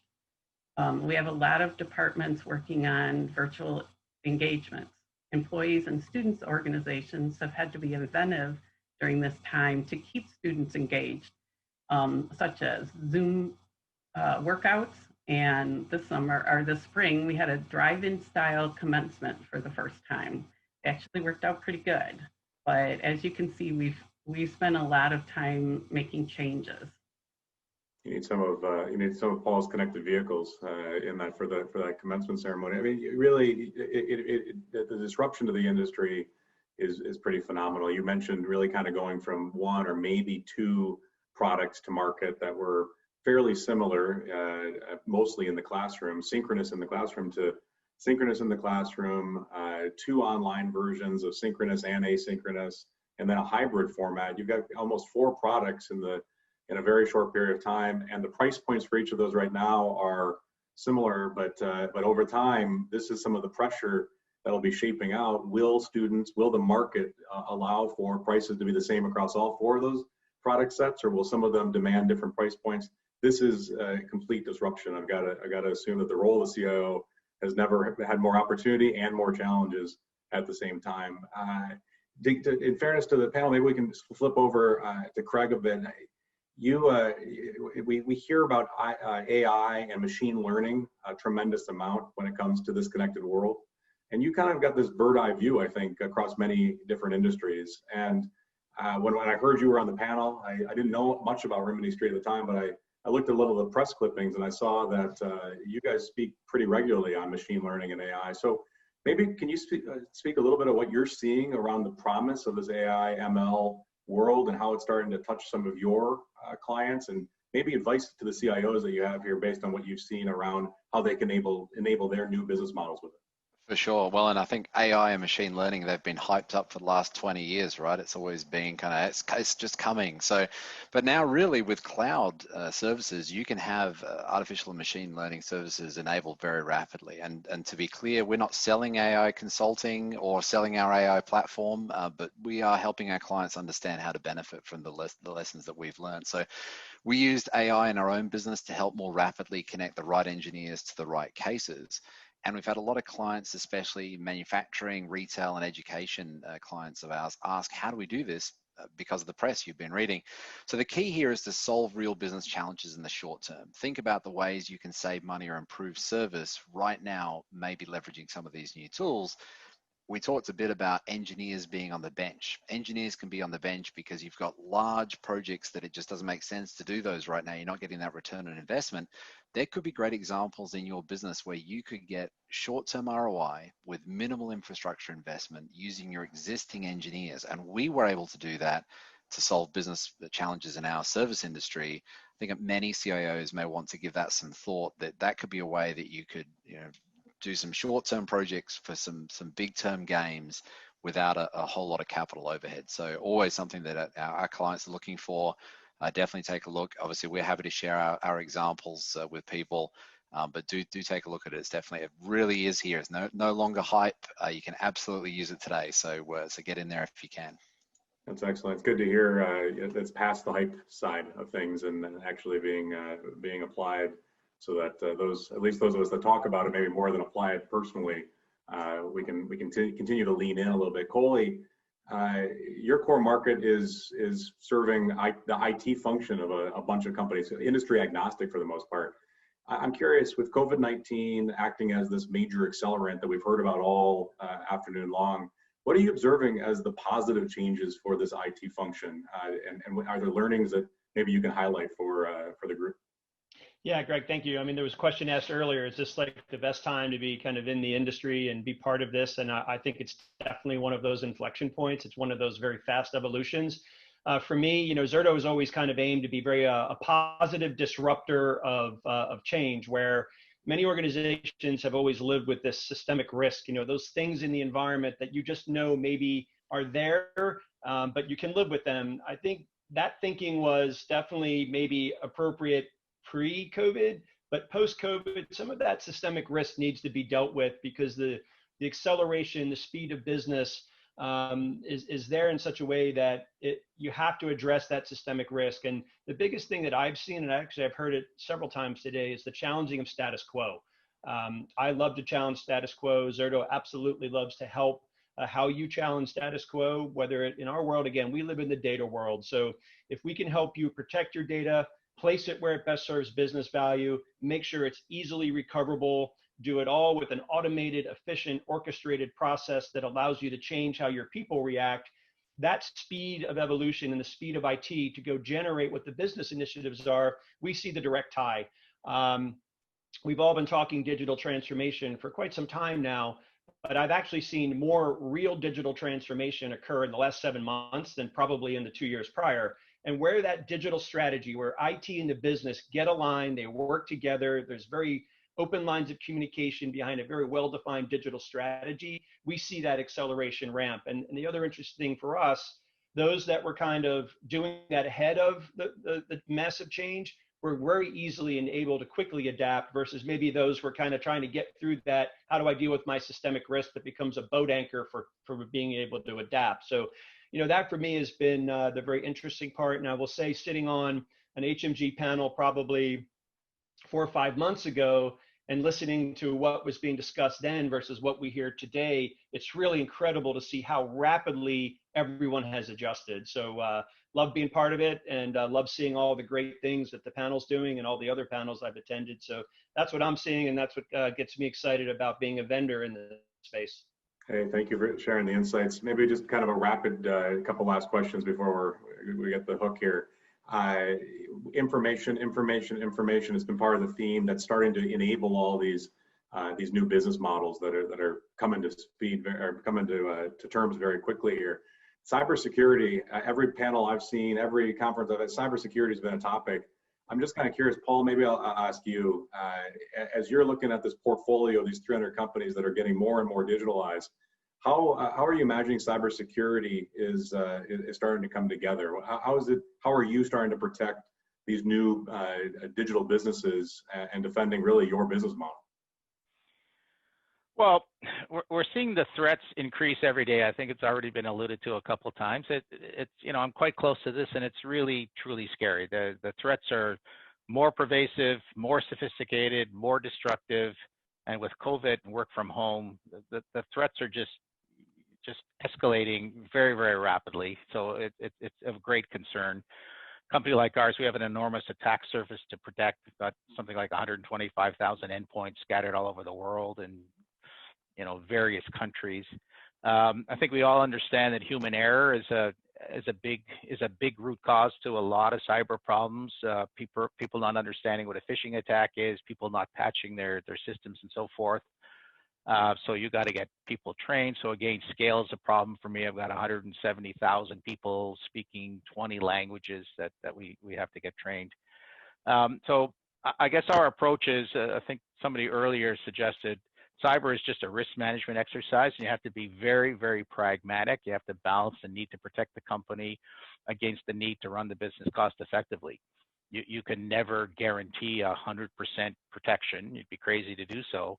But even if you could, we'd never be able to afford it. So you have to be very smart about picking your spots, right? You know, we've got a guy on our board who's also on the board of a big bank, and he says, well, the bank does X. And I'm constantly saying, well, you know, we're not a bank. We don't have the same risk exposure. We don't have the same IT budget. So it's not a helpful comparison. Right. So risk management, I guess the other comment I'll make is just a layered defense. It's all about having multiple levels. You cannot rely on one single control. I think the last time I counted, we have seven different layers that have to fail, you know, in sequence before somebody can do something bad with our place. Right. That's helpful, and I think that there's an interesting dichotomy there. We're connecting more and more things, right? More machines, which are giving you more endpoints that you have to protect. But on the same side, I've heard consistently over and over again that the human being involved in the process is one of the aspects that's the concern. So the more of these machines that speak autonomously to one another, maybe you can reduce the risk profile a little bit as well. And what a capability to need to take a look at. Hopefully, a machine will not fall for a phishing attack. There we go. Right. Exactly. Well, that'll be a whole new thing for the next panel. Hunter, hopefully you're paying attention on that one. There's a topic. When will a machine start falling for the phishing? Lori, maybe we give you the last word here. I think Oakland is doing something a little different, at least from other institutions on this panel, but also in the education. And it's really to defend that primary business model, trying to get people back on campus and ensure you can, you know, run some more time out of that type of thing. I think you're helping to identify some early signs of COVID and get your students back there, the teachers back there physically in the classroom. Can you speak a little bit about how you're driving this with innovative technology to support the students to be on campus? Sure. We spent a lot of time in the last few months looking for ways to protect our community, like you said. Our president, our university president, has a healthcare background, so she did a lot of searching in that arena. We identified BioButtons as a voluntary tool to supplement other measures. BioButton is from BioIntelliSense. It's a wearable device that is about the size of a quarter.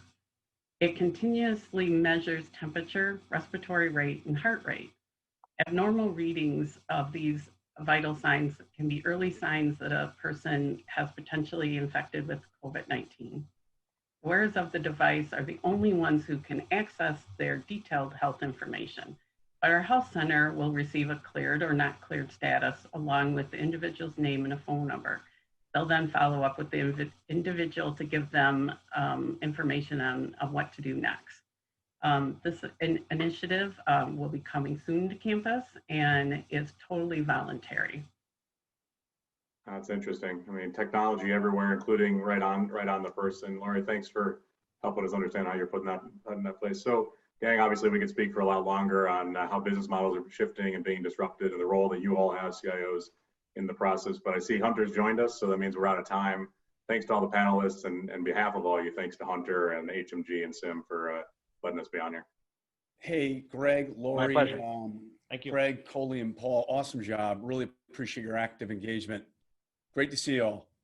Thanks, Hunter. We got a couple more sessions. Hopefully you can stay with us to the end. Next up, we have Ellen Sundra. Ellen's the VP in Global Systems Engineering at Forescout. Ellen, welcome to the program. Hi, Hunter. Good to see you again.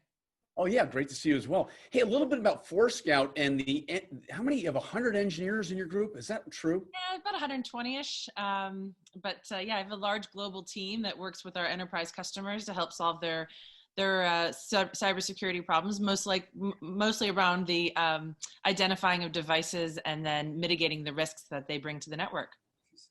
Well, you guys must be busy, right? Post-pandemic, what changed so dramatically overnight, right around March of this year? Well, we saw all sorts of new devices hitting the network, right? We know that the perimeter just expanded out in many different directions.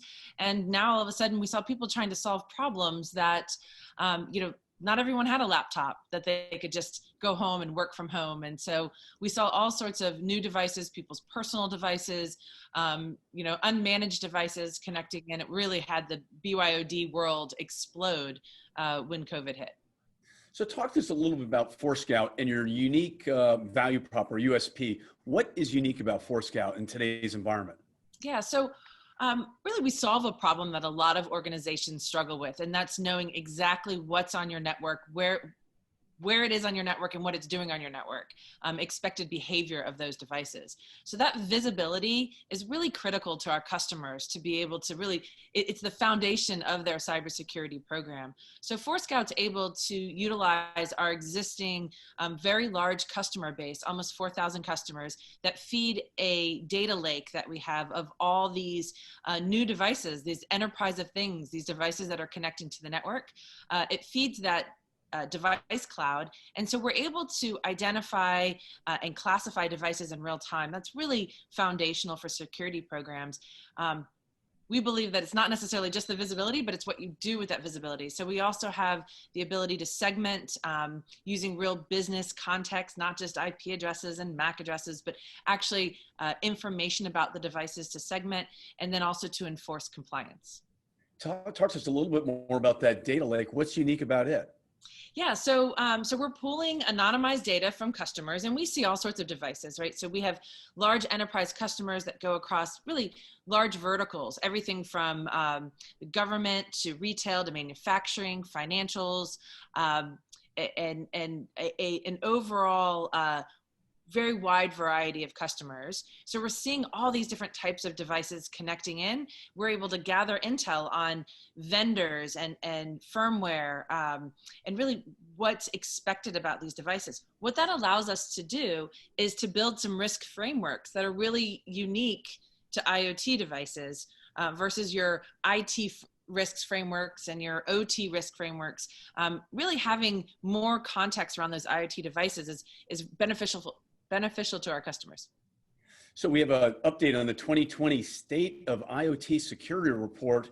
What are the interesting findings that you came across? Yeah, so earlier this year, we put out a report taking all this information and really helping customers find their riskiest devices. So we used an algorithm, as I mentioned, that encompasses more than just known vulnerabilities and security breaches, but also factors in things like services and vendor. Vendor's really specific and important when we talk about IoT vulnerabilities. When you look at something like Ripple 20, that is identified by the vendor of the IoT product and the embedded TCP/IP stack that it uses.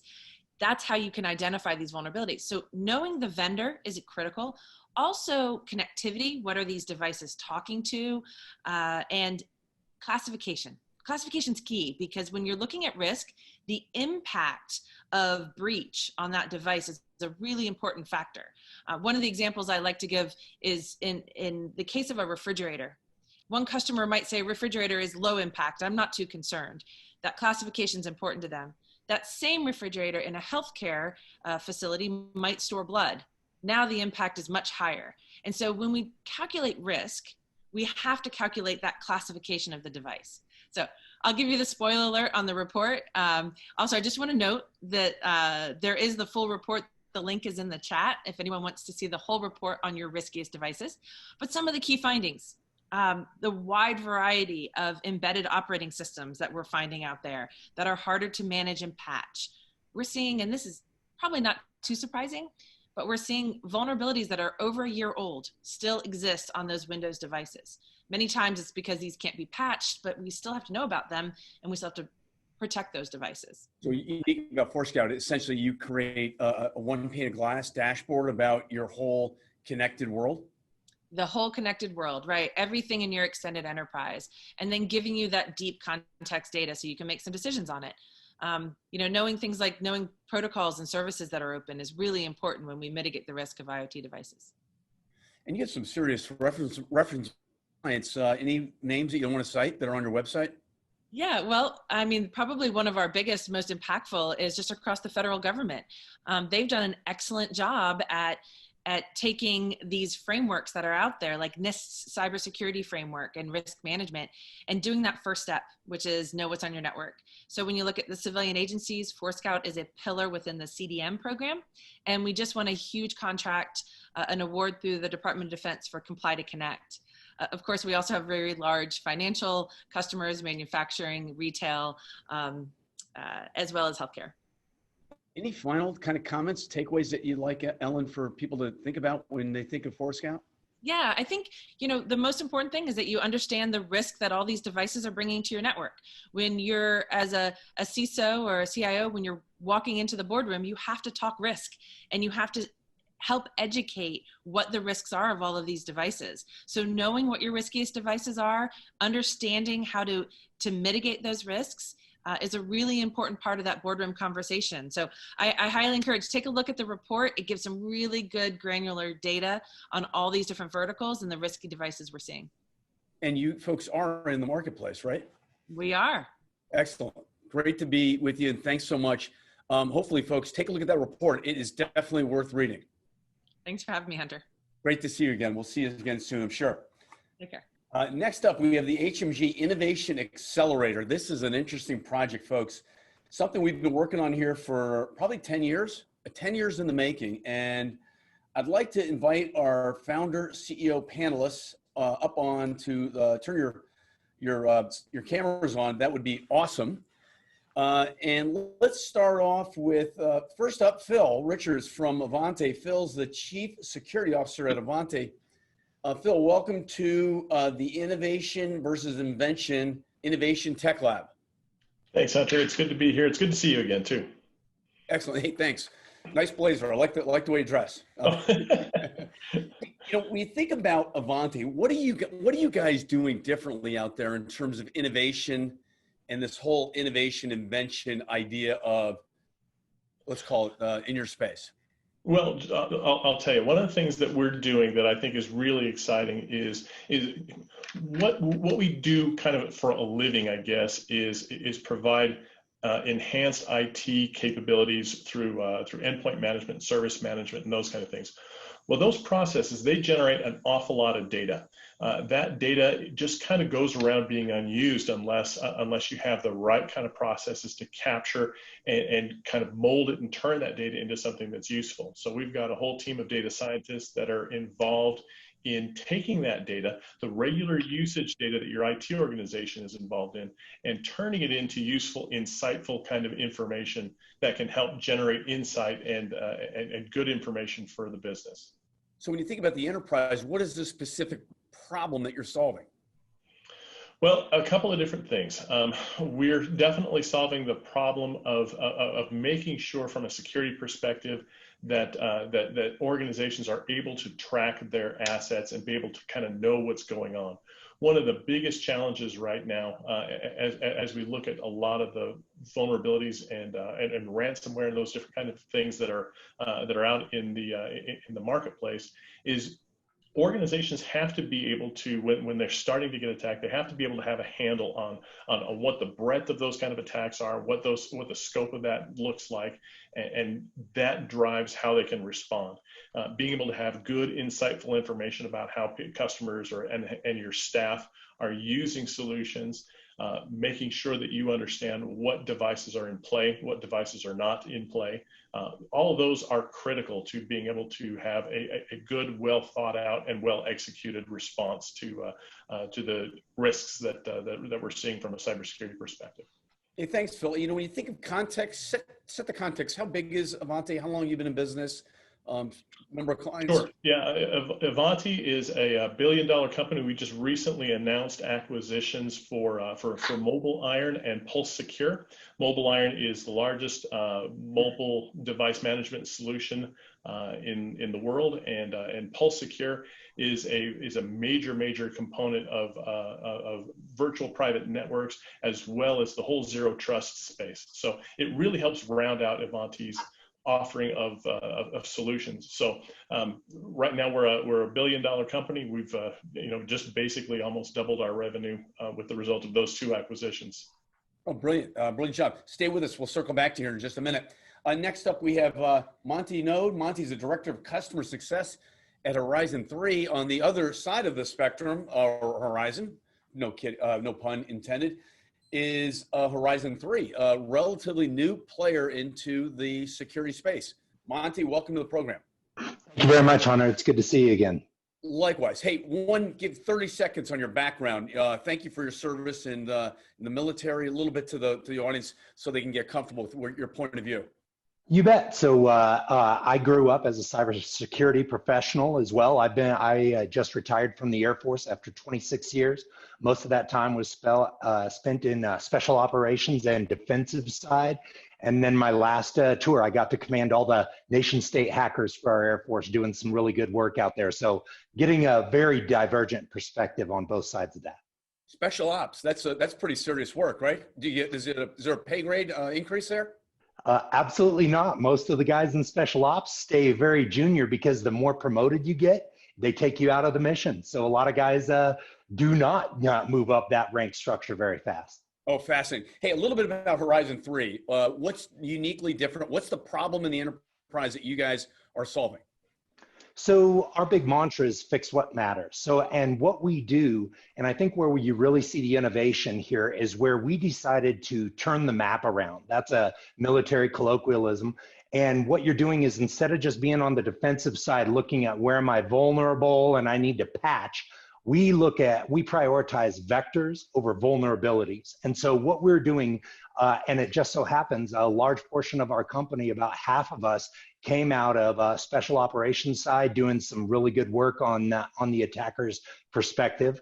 And what we're trying to do is we both have human in the loop and we have automation, and that automation is very AI driven, so that we can go into a company's enterprise, get a look at their environment, and give them a true prioritized perspective on things that matter, not just giving you a list of a couple 100,000 vulnerabilities, but trying to identify where they're vulnerable. So if somebody says, these are my crown jewels, we show that automated chaining on how you can get after those crown jewels. Were they exploitable? And give that perspective back to a customer so that they can really fix what matters instead of chasing some things that aren't really available. And even though it could be that needs a patch, maybe that gets a little lower on the priority scheme. So this is automating red teaming. Very much so, sir. Yeah, and so on the innovation or invention perspective, where do you fall? So what a great question. And I know that Jordan, we got to talk about invention versus innovation a little bit more. I would offer up to you that I think what we're trying to do on the innovation and invention side, it's interesting. When you have customers who say, we don't see this anywhere in industry, you start to think it's invention.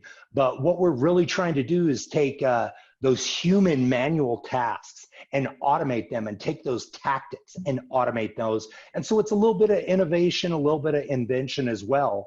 But the bottom line is by bringing that speed and coverage, you know what most people see, and I can tell you both on the inside and out, when there's a pen test, you're paying for some other consultant to come in and give you a perspective that you got to arrange a time. And there's only so many pen testers that can go out there. There's this very small environment scope that they get to look at. So those are some of the innovations we're trying to do. By that automation, what we do is we create a real high power flywheel so that we can have a much more vast coverage, which gives you a much bigger perspective on where am I truly vulnerable and can they get access to what's valuable. You're talking about a 24/7, 365 ring around the perimeter.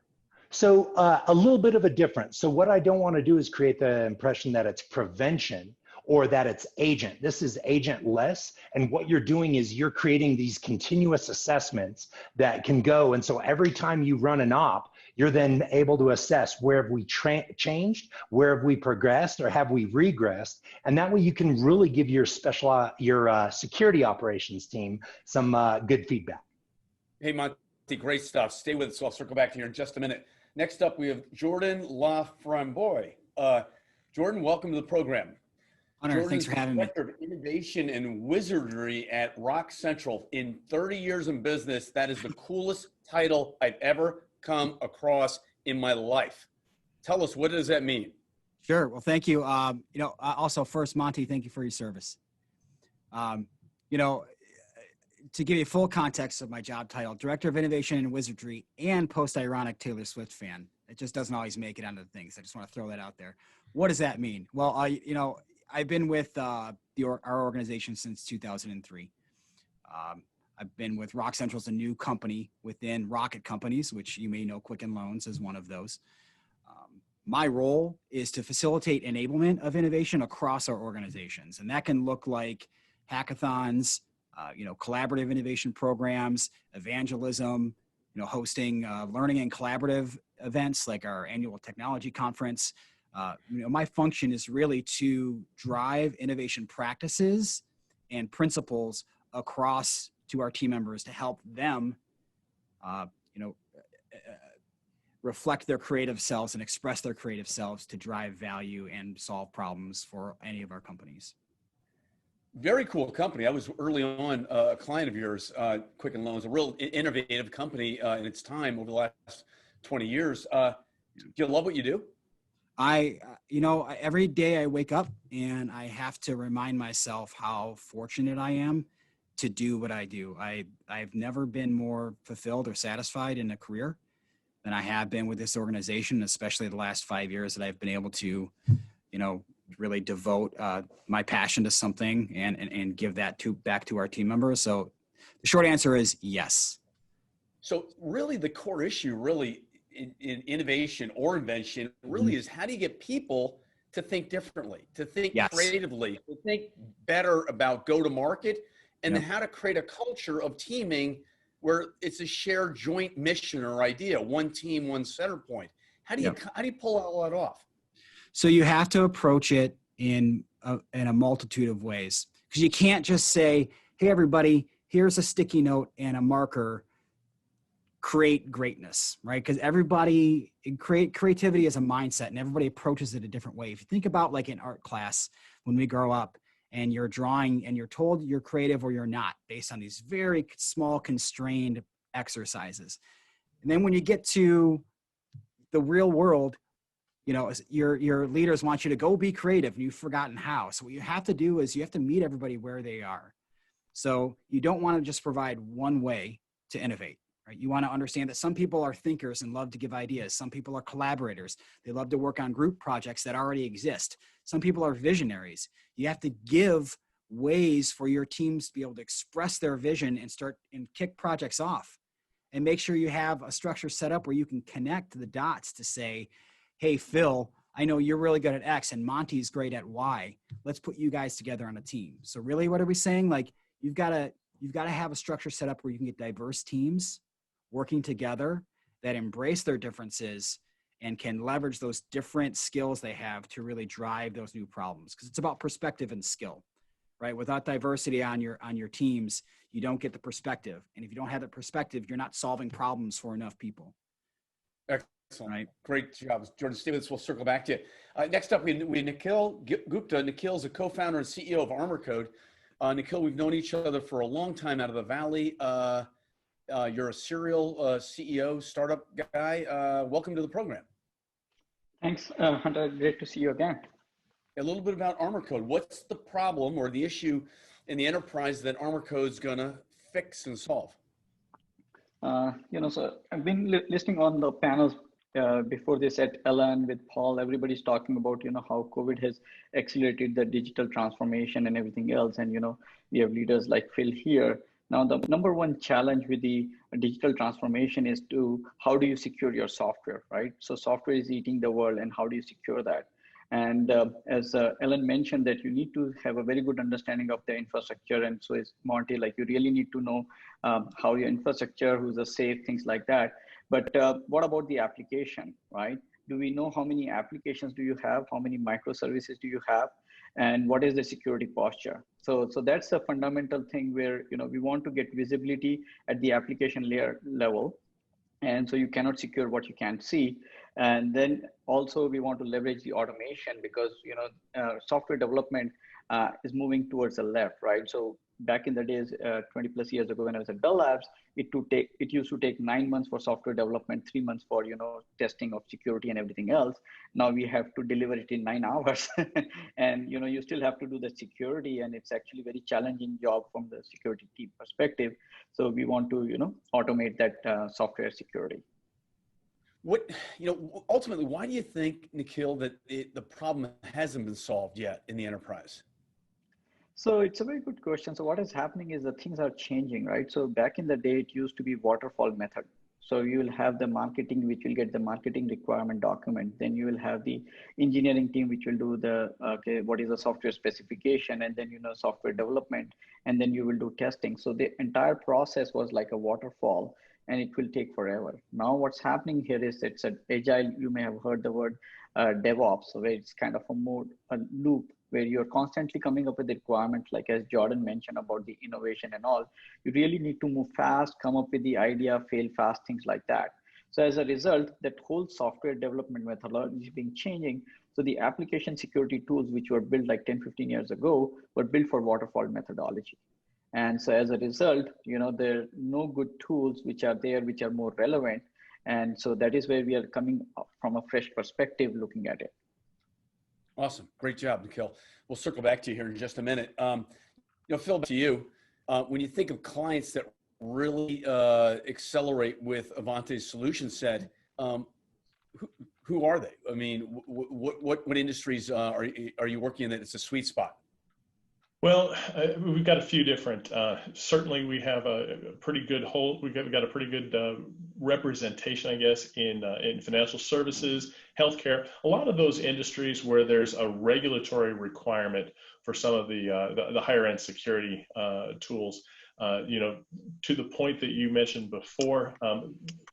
Some organizations come to strong security because they're required to from a regulatory standpoint, and some come to it because they recognize the risk associated with not having some of those capabilities in their environment. Okay.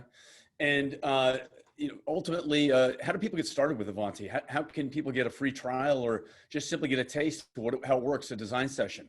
Oh, well, we're big into doing proof of concepts with folks. A lot of our solutions, in fact, all of our solutions are available over cloud, so they can be delivered in a very quick fashion to an organization to begin to show value and show benefit right away. So contacting, we've got a virtual booth and contacting our sales team either through Avanti.com or contacting the sales team directly is a great way to get started. Excellent. Hey, Phil, thanks for coming on the program. Monty, over to you. Monty, when you think of kind of this environment we're in right now, it would seem like Horizon's got a pretty interesting timing with all of the work from home environment and the distributed landscape, threat landscape. You bet. And so that's, it's one of those things, who would in their right mind would want to do a startup right when this comes to bear? The bottom line is, though, is that because so many of the other good tech companies have created some of those tools, we've been able to leverage some of those and still be very deliberately interactive. I'll tell you one of the big challenges, and I think it's good, and I got to tell you that we know each other a little bit as we were coming together in this startup, but as Jordan was talking about with talent, and how do you, we have people in San Francisco, people in Raleigh-Durham, one in DC, there's a couple of us here in Colorado, and trying to make sure that you've got the right talent on a task at any given moment. It's a challenge, but we're all talking pretty darn well. I don't know, maybe there are some things that we've been able to accelerate because you can get head down and really interact over some of these tools and capabilities a little bit more and really get after. And the last thing I'll say is with the AI side of the house, one of the good things that we've really been able to do is really expand our knowledge on AI and just really focus on that and how we can leverage that in an automated fashion. It's kind of one of those cool things that when you start talking about we're a work from home company right now, we've been able to really accelerate in certain areas that we might not have if we were all sitting in the same office together and talking around a water cooler, whereas now we can get to work and get after it on our laptops a little bit more, Well, I wouldn't bet against somebody from special ops, man. You guys know how to team and get stuff done, right? That's the whole purpose. That is the mission. You bet. Get her done. Thanks, Monty, for coming on the program. Good to see you. Yeah, Hunter. Thank you. Great. Hey, Jordan, when you think about innovation and what's next for you all at Rock Central? So, we're a professional services company and we launched in this year in March, right as everything was kind of hitting. So what we're really looking to do is, we're here to provide the best services we can to our family of companies. And one thing that personally I'm looking to do is really sort of evangelize across the organization of what innovation is to help break it down so companies can more effectively understand how to implement and engage their team members in it. So I look at it in three ways, right? Look at it as innovation as a mindset, as a process, and then a thing. Mindset is all those behaviors you typically hear, like don't be afraid to fail, be curious, say yes before no, all the things you typically hear about like an innovative and creative mindset. The process is where it gets really interesting because I look at innovation as a holistic thing where you have ideas, invention, and then execution. So ideas, you need to think, you need to understand where you're going after. Invention is that tinkering and building and exploration part where you're not really sure if this thing is going to have value yet or where you're going to end up at. And the execution is once you understand what that solution is and you can deliver it to deliver that thing that's innovation. Monty, you mentioned earlier how we were talking about, I don't think it really matters how you define it, right? As long as your culture agrees that this is what you mean by innovation, this is how you're going to go after it. So what's next for me at Rock Central is really continuing to teach those practices and help everybody break it down, because I think what happens is you tend to think of innovation as a technology thing. And you have all these other people who are really heavy in process. You might have, project managers, you might have business analysts, you might have whatever, all, things that are not building and tinkering. But there's innovation to be had in those things. Just in improving how you approach problem solving is an innovation. So really, I really want to break down what innovation means to the organization to give everyone even more tools to drive value and to push their organization forward. Hey, Jordan, thanks for coming on the program. And by the way, you also get Best Shirt of the Year award too. Thank you. It's Pink Day today, right? I think. Yeah. Awesome. Hey, Nikhil, being a successful serial entrepreneur, any advice you'd give people, enterprise tech execs? Yeah, so I think so. Advice to the fellow founders is, and as Monty mentioned earlier, like you really need to be very clear about, why you're doing, especially when you're starting the company in COVID. I started the company 3 months ago. So you really have to understand the customer and go after a problem which is real. I think so. What will happen in this environment is that fundamentals never change at the end of the day, right? And cybersecurity, unfortunately, is just kind of getting worse. Hackers are not kind of being considered at this point.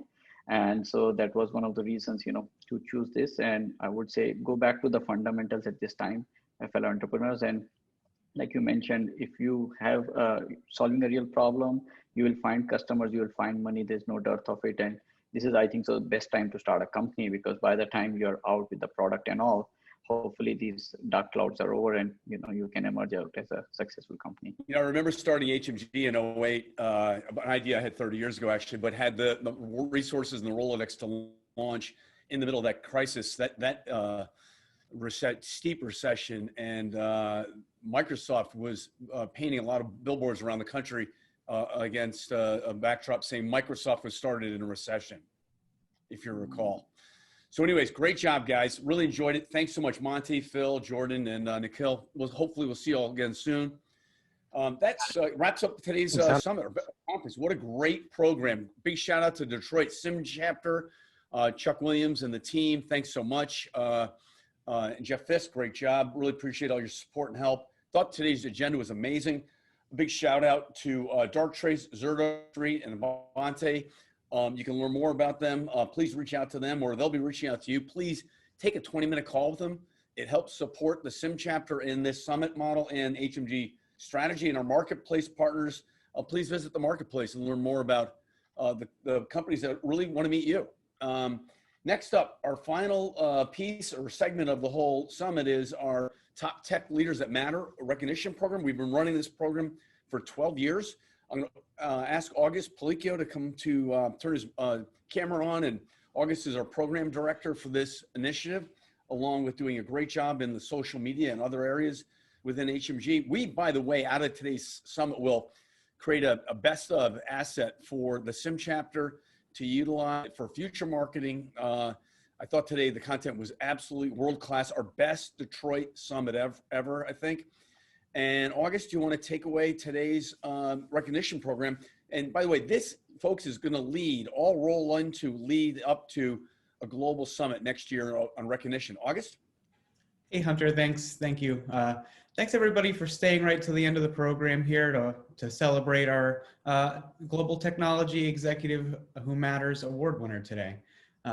Like Hunter said, we are looking forward to launching a program in early 2021, likely March, to celebrate the 10-year anniversary of the program. It's going to be a global gala. We're going to recognize again some of the most insightful and inspirational tech execs that we have in the past 10 years. I know we had a couple legacy winners with us today on the program as speakers and panelists. Mamatha Chamarthi was here with us from Fiat Chrysler, and Sankey Vatsa. They're both elite alumni winners within the category last year and into this year. But today we'd like to welcome onto the program Lesley Ma. She was with us earlier. Lesley, if you want to turn your video on. Hey, great to see you, Lesley. Hey, thanks, August. Thanks, Hunter.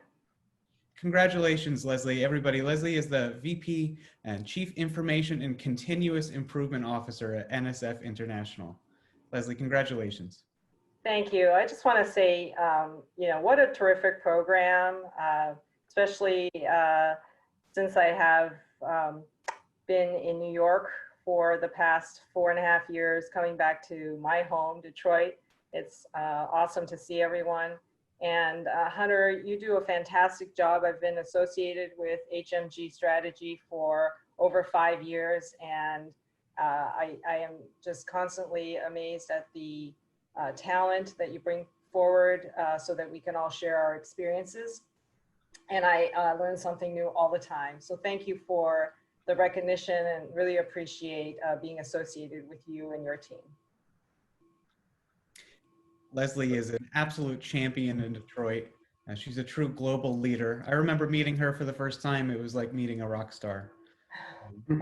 Years at Ford Motor Company, she made strides in process and infrastructure re-engineering. Her over 14 years with General Motors brought her from Detroit to Shanghai, eventually into New York, leading global IT as CIO of Cadillac.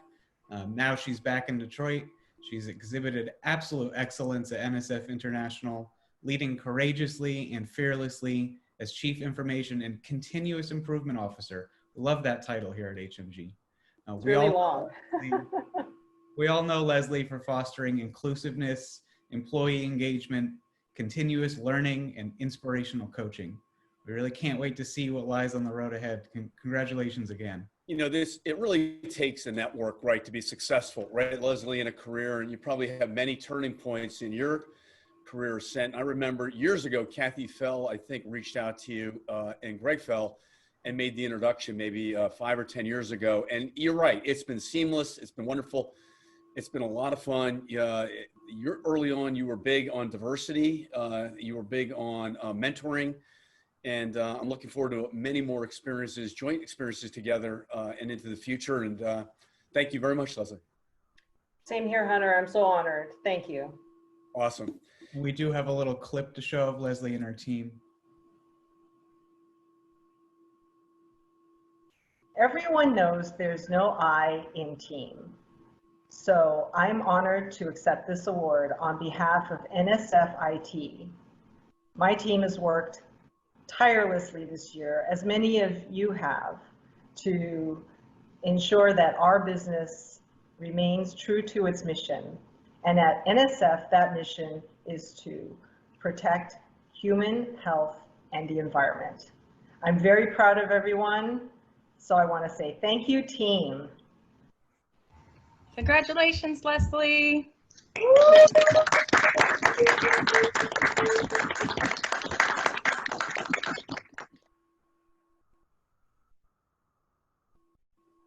Hey, Lesley, again, great to see you. August, awesome job. And that's just a wrap on another great summit here, folks. By the way, just to mention, you all will be receiving a digital copy of Enterprise 2025, Future State 2025. Please read it and pass it along. Buy a lot of copies on Amazon for your teammates. Take care, be safe, and we'll see you again soon. Thanks.